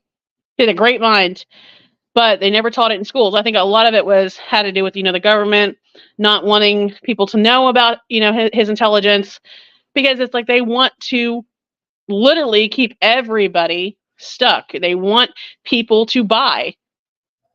They want to tax everybody. They want everything comes at a price. Is And that yeah, and I think that's the reason. And yeah, when they say, "Oh, you're a conspiracy theorist," I'm like, "No, you know what? The way the world is, I'm sorry, but it is the truth. The government does not care about us at all. no? And you know At what? all." And people tell me the same thing. I'm a conspiracy, but everybody on this planet is a conspiracy theorist. You can't tell me that. Uh, if you can tell me one person that's not, hell, Right. I'll send you this Twinkie. But everybody on this planet is one, and that's just the way the world is now. And it's always, to Yeah. me, the world has always been like that. It's just now more so than ever. Yep. You know what Well, I'm I saying? mean, I think there's a lot of weird stuff going on. And then I talk about like, cover ups and how the government was covering up like alien activity, and that supposedly when Trump was in presidency, they came out with the whole thing about aliens being real. And then that we had that weird thing in Miami happen with all those cop cars, and like, you know, it wouldn't Hmm. shock me. It doesn't, I mean, it doesn't even, I don't even think it even phased anybody when everybody's like, yeah, we've been hearing that for years. The thing is with No. That whole Miami situation, how many people in that video, thousands of people running out of the mall, and I bet you every last one of those people that was running had a phone in their hands, and nobody stopped to actually take a video, an actual video. Now, most of those cameras are closed circuit TVs, and you really couldn't see anything. You can see like a little stick figure, but actually Right. somebody around and actually, oh, I got you now. Yeah, man, Right. you actually here. Nobody did that. And I'm trying to Well, figure out. that's what I said, because if it was a bomb threat, people would have known about it. They would have said something about it. If it was a shooting, right, they would have really talked about that. Mhm. But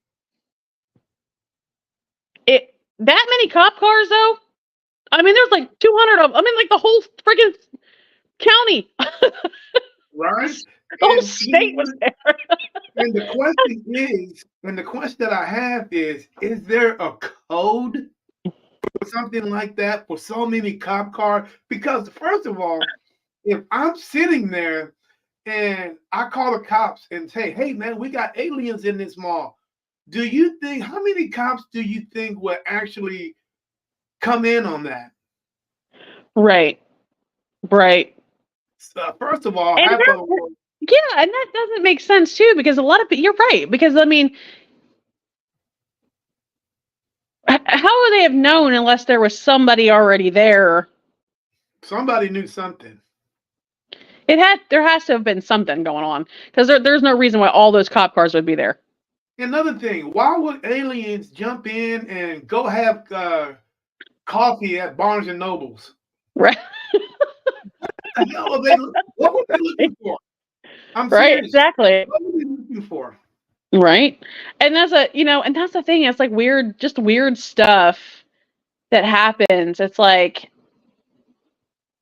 I don't know, like, but also too, I don't think the cops would have just shown up. I think it would have been if it was really aliens, though. Don't you think it were? I mean, the government would show up. There'd be helicopters everywhere. There'd be Well, tanks and like, see, the thing is, the the police, the when the Miami police came in, they actually set the perimeter.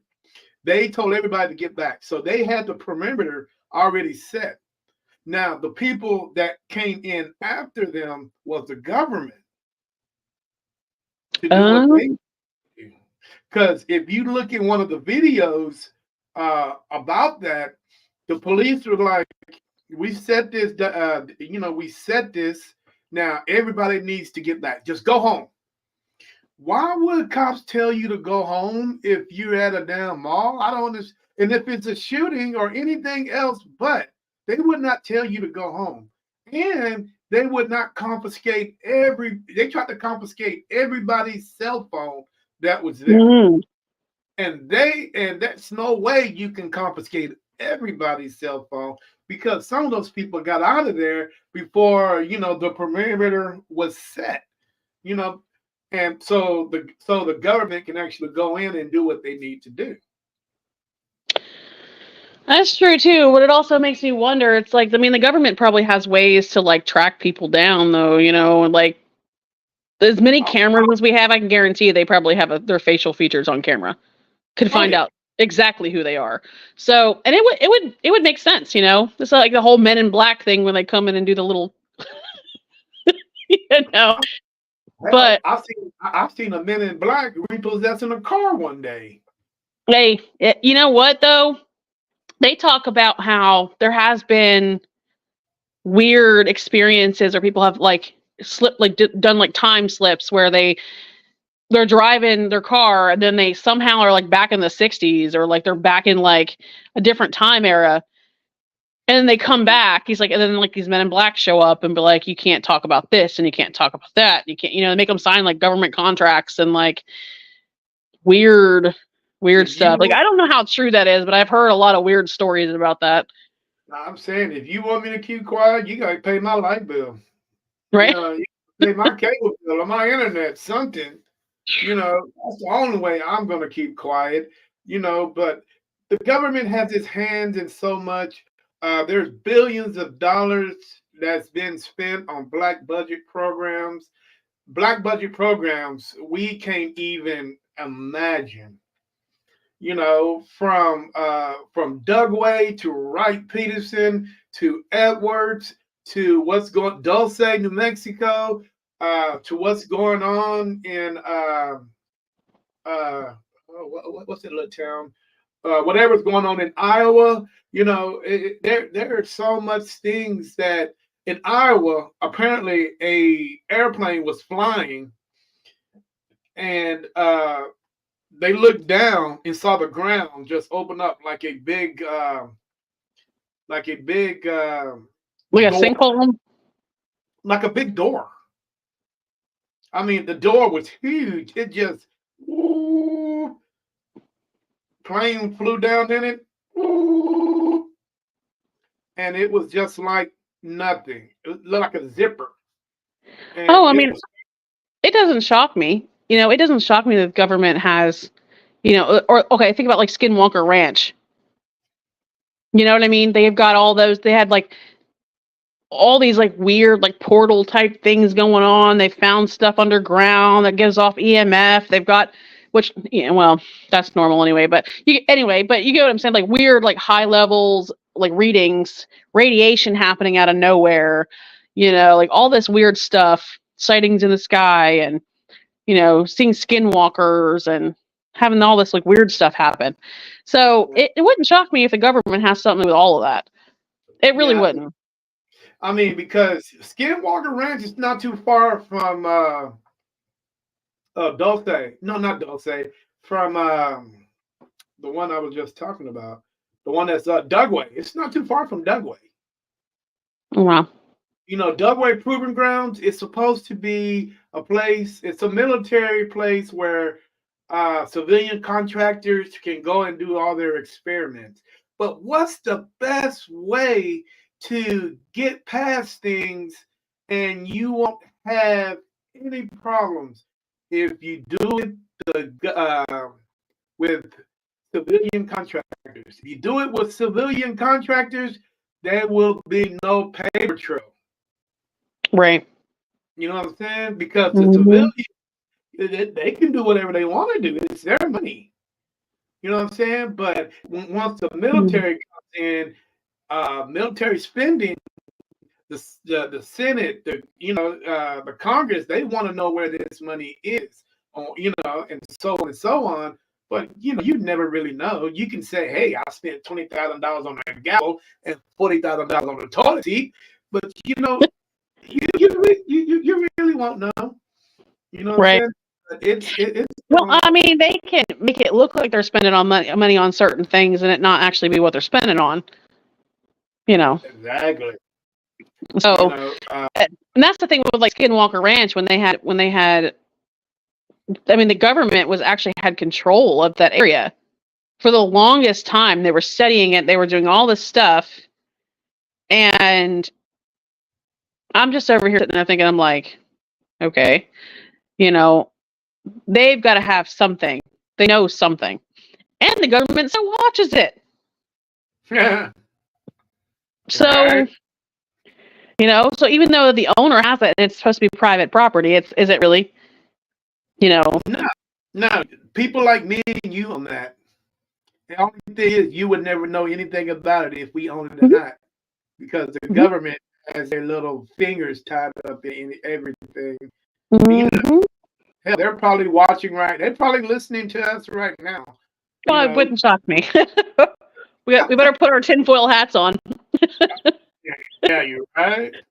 But yeah, it's one of those things, man. I mean, I think everything is tied into everything, and it's just one of those things. Is hopefully, when it's our time, somebody in the universe will open that book and would allow us to read that book and discover and look at everything that we've ever thought about or wondered about, that happened in this world. We will able to say, okay, now I understand, you Yep. know. But until then, I mean, I guess we'll just have to wait, until we actually see if that's really gonna happen or not. I mean, I don't know. And It's one of those. it's that's kind of funny that you say that because like everybody's asking like, well, if you can do remote viewing, why don't you find out certain things about the government? Why don't you do? I was like, first of all, I'm not even playing in that. I was like, I do not want to get arrested. I got a good life.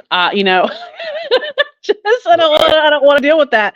I really don't. You know what I mean? Like it's just it's not something that I want to delve into. To be honest with you, it wouldn't shock me if they would know if somebody's doing something like that.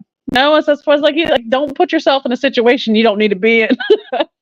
Yeah, you don't need anybody with a cowboy hat and some black overalls and knocking on your door 2 o'clock in the morning, asking for your. I know, right? Or you have like a bunch of black vehicles show up and people, men in suits, and oh Oh yeah, gosh, you yeah, talking we about? don't need all that. We are from that government that nobody talks about. I'm like, oh shit, men in black. You know what I'm saying? Yeah. All right, man. Now, We've unless been they offered me a job, if they offered me a job, I'm like, sure. you know? on. I think I don't One know. step closer to learning the truth. I don't know if I would, but could you handle it? Do what? Could you handle the truth? Probably not. I don't think. I don't know. You Unless know, you know what. But you never know. I mean, at this point, nothing shocks me anymore. So even if they told me the truth, I probably wouldn't care. But but yeah, you know what? If they simplify it for me, I probably can do it. I could probably handle it. But if it comes at me at waves, one after another, after another, after another, and it hit me like a brick, yeah, I probably can't handle it. And I'm just being honest. you. But if you simplify it for us, and I think that's the way it should be done with humans, with people. Simplify things for us so where we can handle it one step at a time. If it Well, comes at they you're gonna have a problem. think about it. They kept aliens secret for so long, and then when they finally said, "Hey, aliens exist," nobody cared. Like Mm, nobody really cared when yeah, everybody was talking about it. It's just kind of funny. I just yeah, think it. yeah, that's crazy. Now, do you think anybody watched those congressional hearings on that? I I don't don't know. know. I don't I think don't, nobody, like you say, nobody cared. Nobody watched it. yeah, and you know what though? I think one of the reasons they probably didn't watch is because they probably thought it was bullcrap. Because the government lies to us about everything else. What? Why wouldn't they lie to us about this? Yeah, I think those whistleblowers, I think they're lying too. The thing about the government is they will throw a pin out there every now and then, and they threw two pins, and you know what they said? They're like, well, hey, tell them this, tell them that, tell them what they need to know, and we're Hmm. gonna shut this whole thing down. We're gonna leak out this information. We're gonna leak out that information, and after that, we're gonna shut this thing down. And look Well, what happened. well, that's the thing too. Is like, why are they doing that now? I think a lot of times when they leak information in that way, that they are doing so to distract us from what's really going on. Mm-hmm. And that's why they caused all those riots. That's why they have to have all this stuff happen on, they didn't do anything about it. Because good and well, if it wasn't government related, they would have done something about all the riots and everything else that we had. So, because the fact that the government was in charge of all of that, we know for a fact that something else was happening Yeah, behind the scenes. And there was a then, bigger. yeah, and then we had all that stuff happen with COVID and stuff. I'm sorry, I think the government created COVID. That's just my personal opinion. To It, me, I don't even think. Okay, so the symptoms for COVID cough, it was the flu to me. I mean, I've had the flu before, and it felt just like the way the flu was, and I'm like, wow, dude.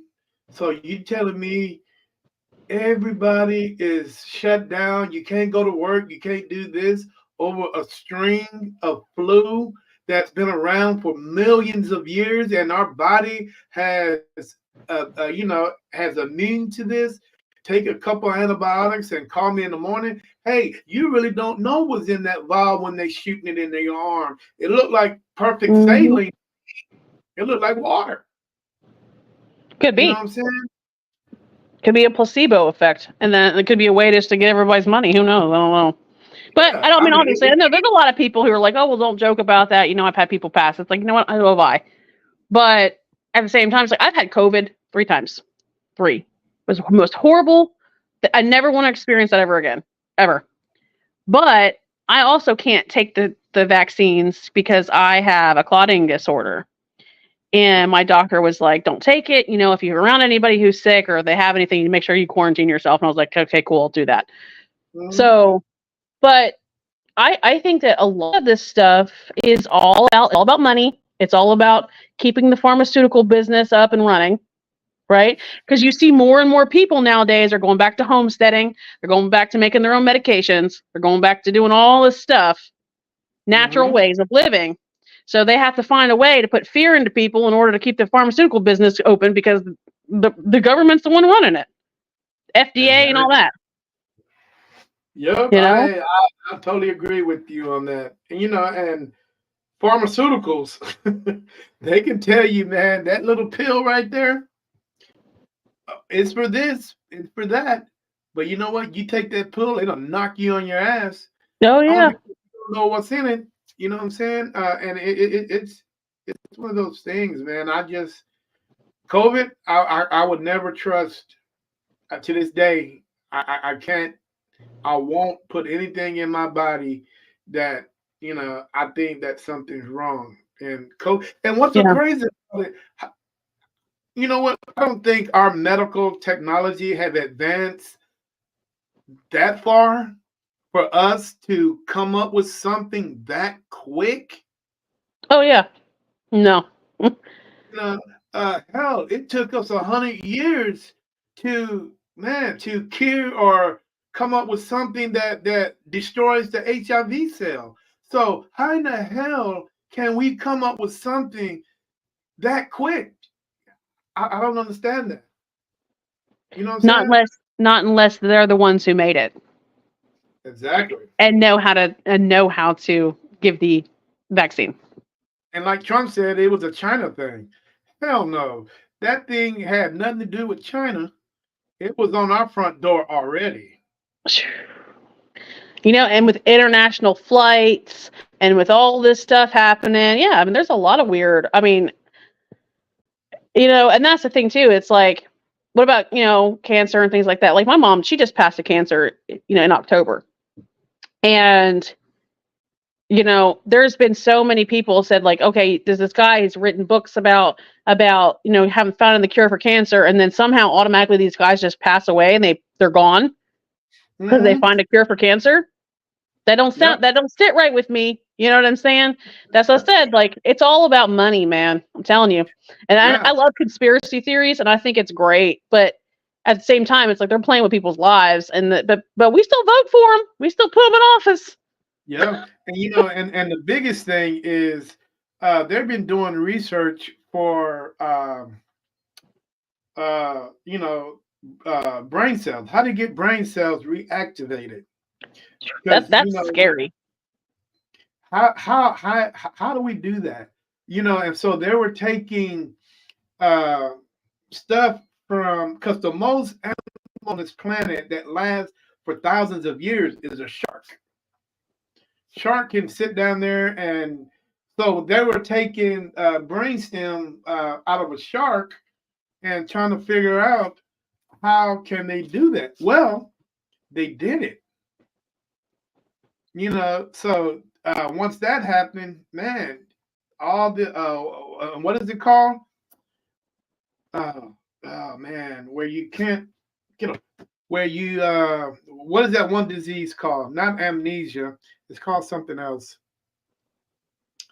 When Um, you get old, it's when you get older and Dementia. you huh? Yeah, Dementia. dementia.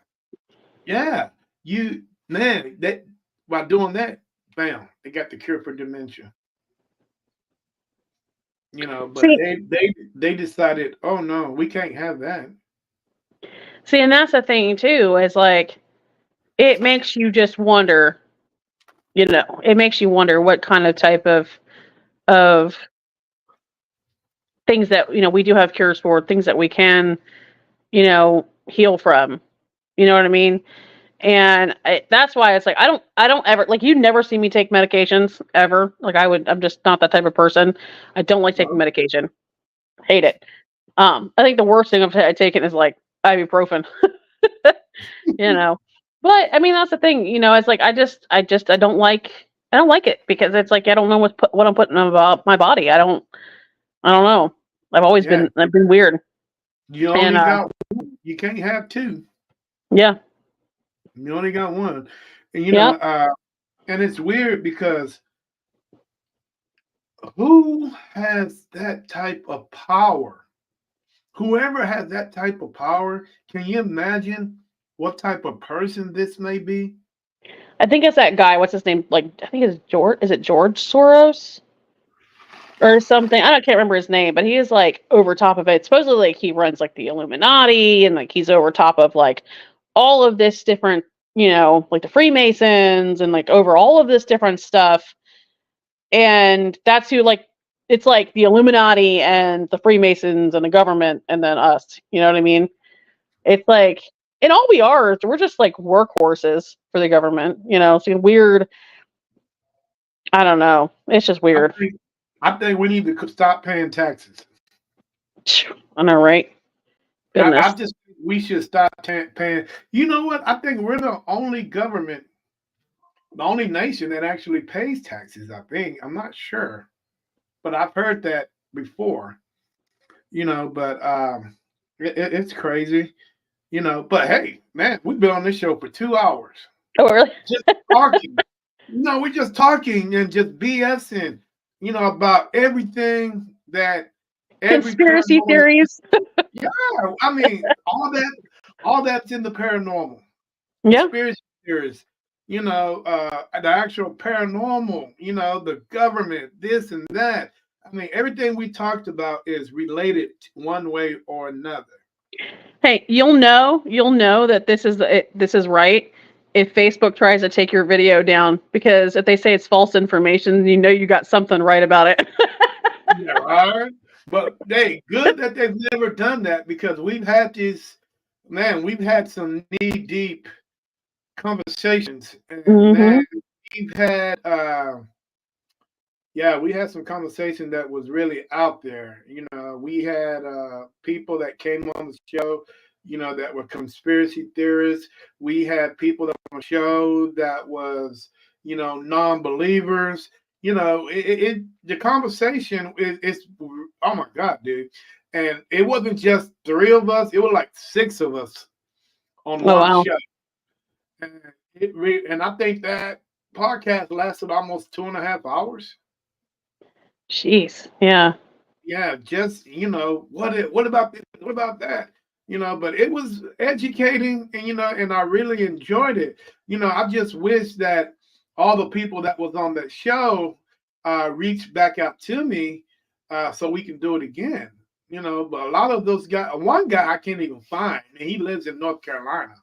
You know, he was something else. He really not believe in half the things that we talk about. I mean, when they're talking about a true skeptic, oh, Oh, this guy wow. was a skeptic. Yeah, I'm more of a skeptical believer. I'm a skeptic as in, like, I need to have proof, evidence of certain things, but then Mhm. I'm a believer as in I still believe in the paranormal. I still believe in the other side and other things. So I've seen some weird stuff, you know what I mean? I can't Oh deny some of the yeah. things that I've seen. So, you know, The one thing, uh, the one thing that really gets me about people in the paranormal is when they talk about what's expected after we've gone. A lot of people, a lot of people think that we will have day jobs. You know what I'm saying? It's weird on how people if I think. have to if I have to work in the afterlife, I'm going to be miserable. Well, the I thing mean, is, yeah, it would be interesting. the last thing I want to do is get a job in the afterlife. You You know be what a I mean? Like that's yeah. like I want to go see family and travel and do those types of things. Why not? But, you know, Now, do you really think that you'll see family again? I think so. I do.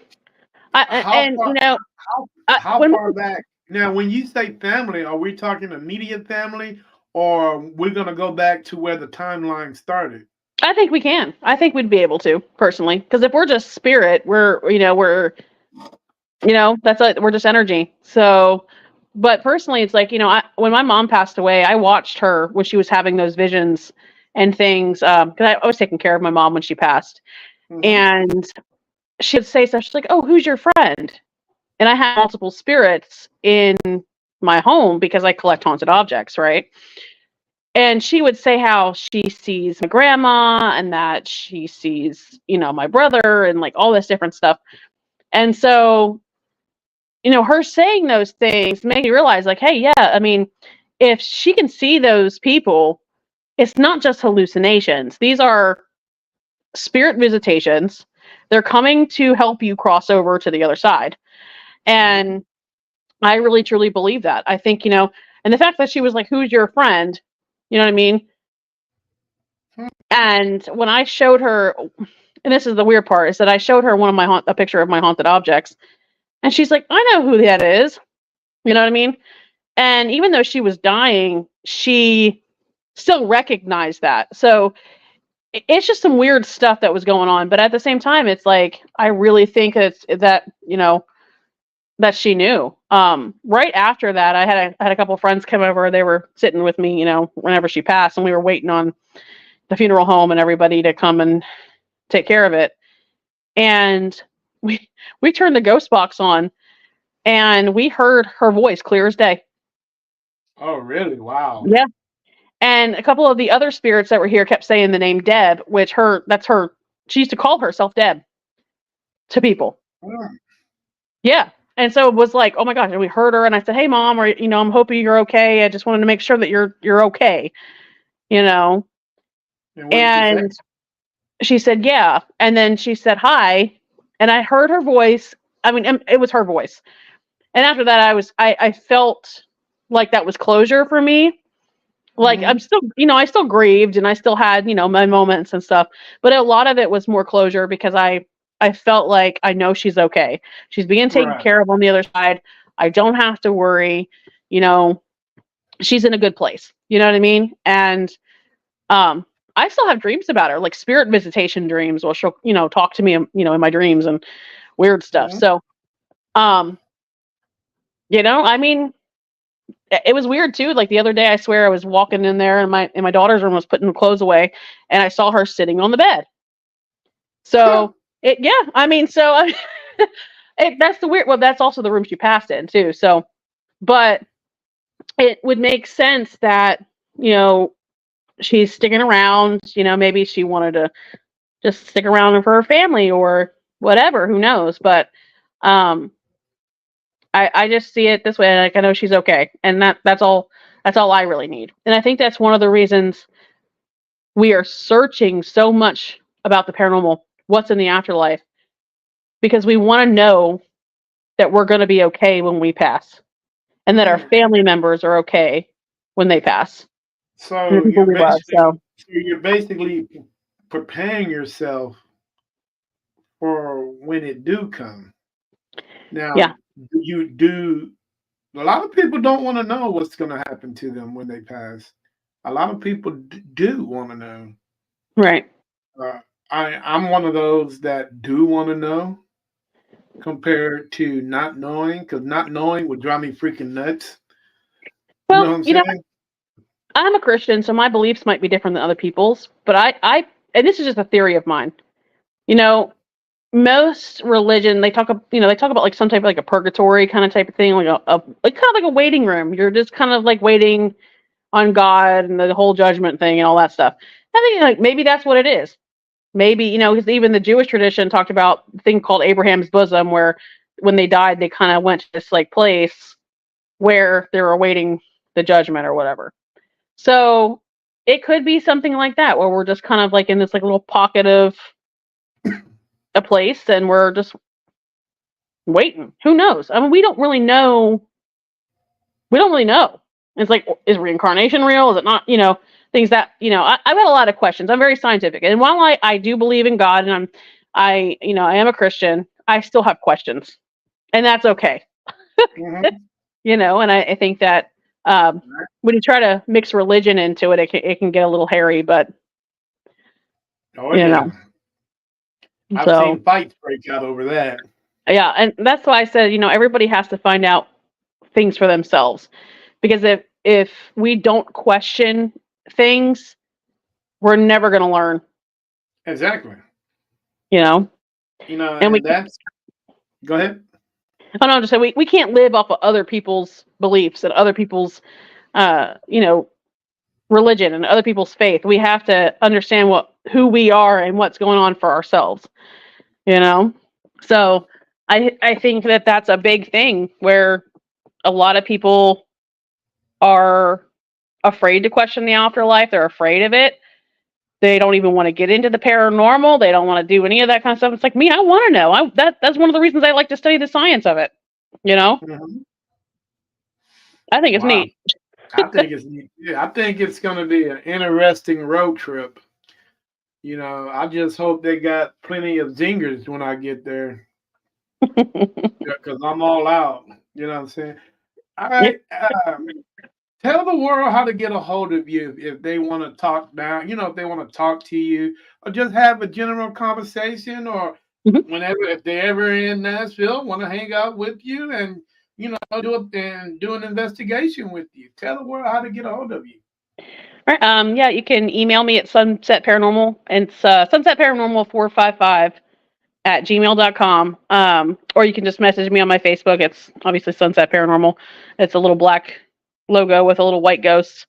Um, yeah, I mean, if you just want to message me on there or just email me, we can do it that way. I think I called you, didn't I? Or did I Huh? email? I think I called you, or did I email you? I don't know. I can't remember. Yeah, I think I I don't called you. know. I Okay. think your number's on there. Yeah. It might Well, either be. way, one Yeah. of those. Yeah. Hey guys. Well, my friend, it has been a very interesting 2 hours. I really appreciate you coming on the show, sharing all your knowledge about the paranormal and other weird things we talked about. You know what I'm saying? So, uh, I would ask you to project my future, but the future scares me. Same. But I'm not gonna do that. But what are you laughing for? Like you already done it or what? No, no, no, no. No, I've had a lot of people ask me the same question you're asking. I'm like, I don't go that way, but Yeah, that's having a gift like that, dude. That's really scary. Especially if I can look into my own and see what I'm seeing. Oh, I don't know if I can handle that. I remember when I Having was 13, I think I was 13 or 11 or 13 in that area, that time frame. And I told my sister, I was like, I have a feeling Trump's going to be president one day. And she's like, no, I don't want to say that. Blah, blah, blah, all this. I was like, okay, whatever, and then he became the president. I was like, did I really just like, it right? was, yeah, it was like the weirdest experience. But, um, and I think then too, then I was just saying stuff out of my mouth, but I was like, oh, like actually, that actually did happen. I'm But curious to know if he's going to be president again. Or is he going to jail? I mean, I I'm don't just trying know. to figure it out. I have no You know, idea. but if he goes to jail, who's going to be the Republican nominee? Because the other two, No. well, I think the other three has been quit already. I don't know if she's still around, the lady from South Carolina. And oh Hmm. man, I don't know. I try not to get into too many politics. yeah, I politics is something. It's too much for me. Yeah, I can't do it. Well, you know what, my friend, it has been a pleasure talking to you. I really thank you for coming on the show and sharing all your knowledge, with the paranormal and everything. Uh, you know what? I would like to do it again whenever is your husband on the road? He's on the road. He'll be getting off the road soon, and then we're taking a trip to Arizona to see his family. Superstitious Um, Mountains. You but got I to will go to let the I Superstitious Mountains. y- yes, and then yeah, I'll take a look at those. I'll take a look at those. Um, but we'll let you know whenever, because it'll be best for Please, him when he's relaxed and we're on vacation to do it. because I like to hear both sides of the story. Now, I've heard your side, but I would love to hear his and see what he thinks, about your little side job that you'd love to do and all that stuff. But in the meantime, man, it's been educational, and I really enjoy you coming on the show. You know, tell everybody I said hello, even people that I don't know. Tell them hello from Texas. You know Alrighty. what I'm saying? But anyway, hey, you enjoy yourself. You enjoy the rest of your Sunday, my friend. What's for dinner? We actually got McDonald's for dinner tonight. Yeah, So I just didn't. disappointed in you. I didn't want to cook. We're having spaghetti tomorrow, though. Oh Lord, how do you cook your spaghetti? How do I cook it? Hmm. Okay, so oh gosh, I salt the water and then I boil the pasta, do all that stuff. I make my own sauce. Okay. So I'll do the meat. I'll brown the meat, put a bunch of different seasonings like garlic, onion, basil, oregano, all that stuff in the meat. And um, I have more seasonings. I can't just think off the top of my head right now what I put in there, but and then I do the same thing for the sauce. I just take a can of like the stewed tomatoes Mm-hmm. and heat that up really good. I use like a couple of tablespoons of tomato paste, put that in there, and some salt and a little handful of sugar. Put that in there because that sweetens it up real good, so it's not too bitter. They have a lot of Mm-hmm. bitterness in the tomatoes, right? So you just boil that, put all the seasonings in, and then put in the meat, and you just mix it up real good, and then you just put everything together. Do you chop your meat up and put it in the spaghetti, or do you use meatballs? I sometimes I do both. It just depends. I'll do sometimes it's just regular, just a regular meat, just like ground beef or whatever. Then other times I will make meatballs. Yep. Any type of cheeses you put in your spaghetti? I like to use Parmesan, like real Parmesan. I don't like the powdered, the weird. I don't like that. Ah, I will grate Parmesan and put that in there.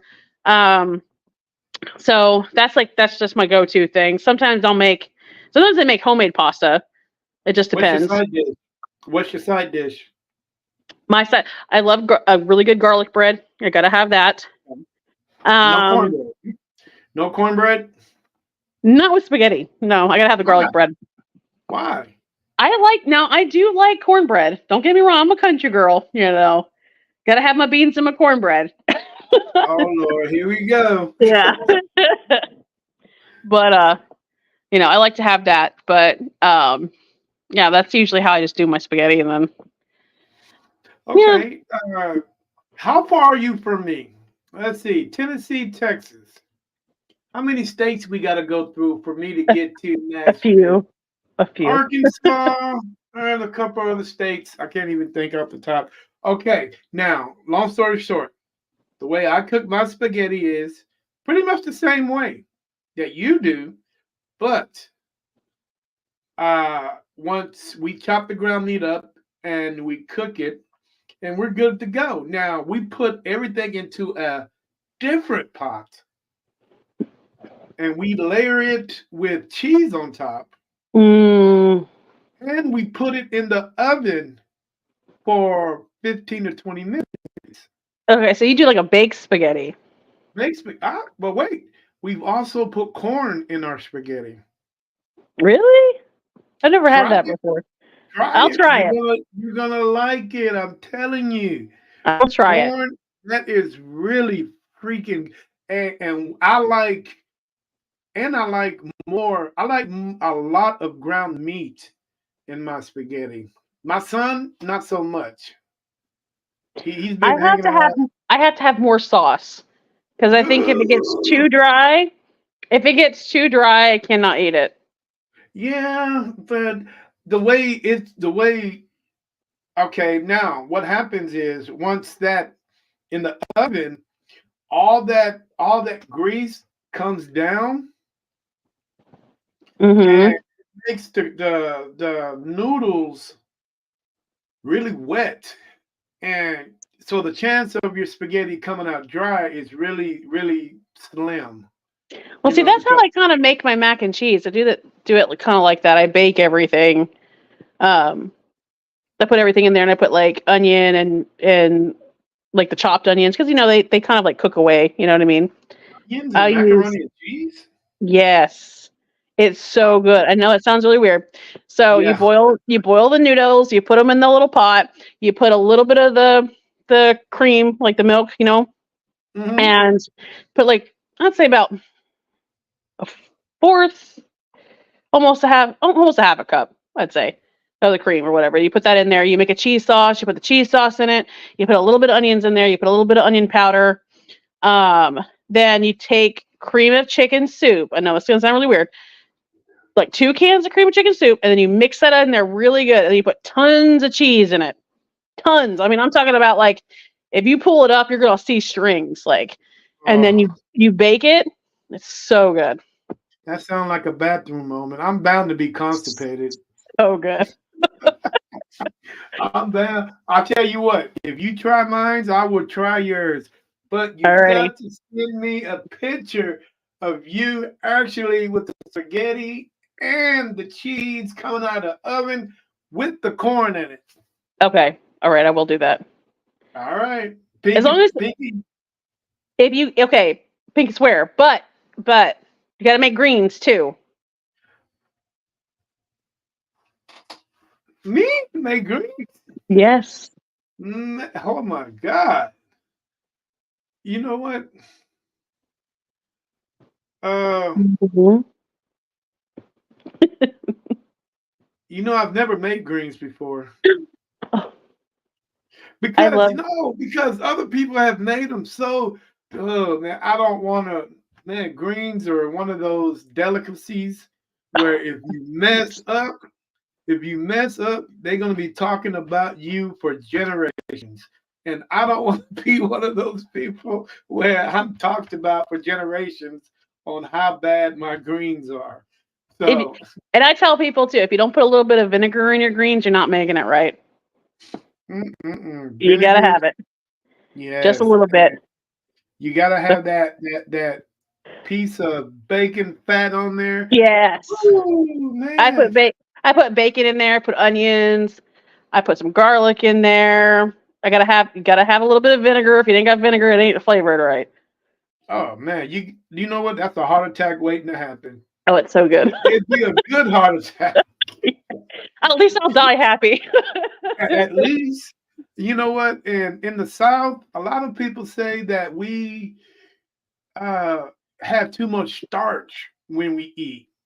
Yeah, yeah, I can see that. I mean, I make a But, lot of, and that's I think that too is like that's probably why I'm a little overweight. I make a lot of like real Southern foods, like fried mhm, chicken, greens, baked mac and cheese. I mean, I do like the whole shebang, like cornbread, right?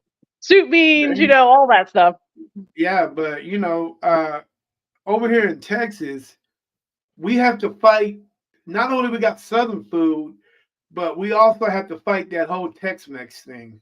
Oh yeah, Oh my God, dude! There's some Tex-Mex restaurants that you go into weighing 110 pounds, but you're gonna come out of wearing 160 pounds. I mean, so you really, oh my God, dude. And yeah, man, those Tex-Mex restaurants, and they're authentic. I yeah. mean, Mm. it's not a Chewy's or a Taco Bell. Some of these authentic Mexican restaurants that are popping up around here, man, are unbelievable. They're making me hungry. Goodness. Yeah, see, uh, stay away from McDonald's I know it. because you really I don't was know. tired. It was one of those days. I was like, oh. But you know what? They got good French fries. I really dig the fries. You know what? I don't like the fries unless I have to salt them. Because here, the one here that we have, they do not salt their fries. And it's gross. Well, you know what? It's healthy for you if you don't have, and they're looking out for you to make sure Yeah. you don't have You know what? salt. If I die fat and happy, I will be okay. I do not. I gotta have my southern food. Like I don't have a gallbladder, so technically I'm supposed to just like have a fat free diet. I Mhm. tried it. I about died. I told my husband I was crying one day, and he's like, "Why are you crying?" I'm like, "I'm so hungry. Like I don't want to eat this stuff." Ah, oh wow. Well, Uh, it was funny because when we first started dating, I made him a huge Southern meal, mhm. and he's like, "Oh my gosh, this food is so good," and da da da. And I mean, he just went on and on and on about it. And kid you not, like the next week, he asked me to marry him. So Oh wow. You took his I was heart. like, "Well, I guess I guess I did something right." You took his heart, man. What's his name? Isaac. Isaac. Okay. Well, as long as his last name ain't Mendez, we're good. No.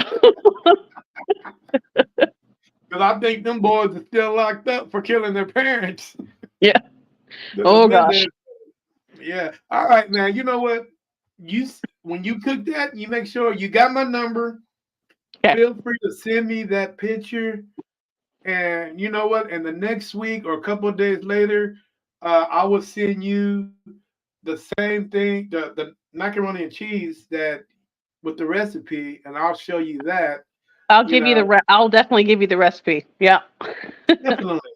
Because I already gave you the recipe to my spaghetti. All you do is There you go. add the put it in the oven, add the cheese, and add the corn, and you be good. Alrighty. Trust. So, all right. Well, you have yourself a good night. You too. And Thank you for having me on. yes, no problem at all. Tell everybody I said hello. I will. Like all the people you don't know, just say, hey, hello from Texas. Sure thing. All right. You have yourself a good night now. You too. Thank you so much. All right. Bye bye. Bye. All right. Let's get back here. What do you guys think about that podcast? Very interesting, man. We discovered a lot. The topic was wide and it was long. We're at 2 hours and 25 minutes, but I think it's worth it. If you guys want to talk to her, feel free to jump over to her Facebook page. Uh, Sunset Paranormal. Reach out to her on email. All that is on her email, guys. So feel free to jump over there and say hello, and support, dude. Go there, hit her smash, and support all that, and make sure, you guys take care of this young lady. Oh, look, she's back.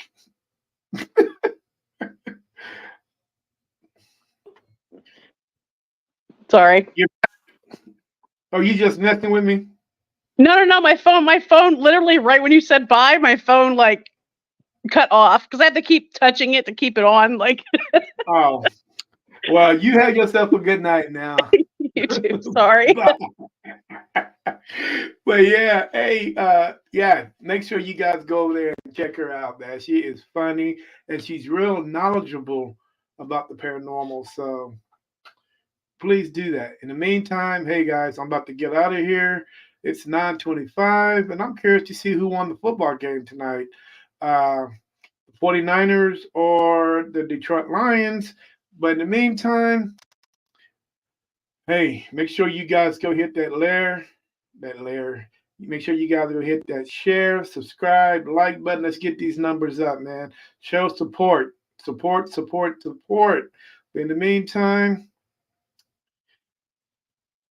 peace. May I have your attention, please? It's time for the final countdown. The show starts in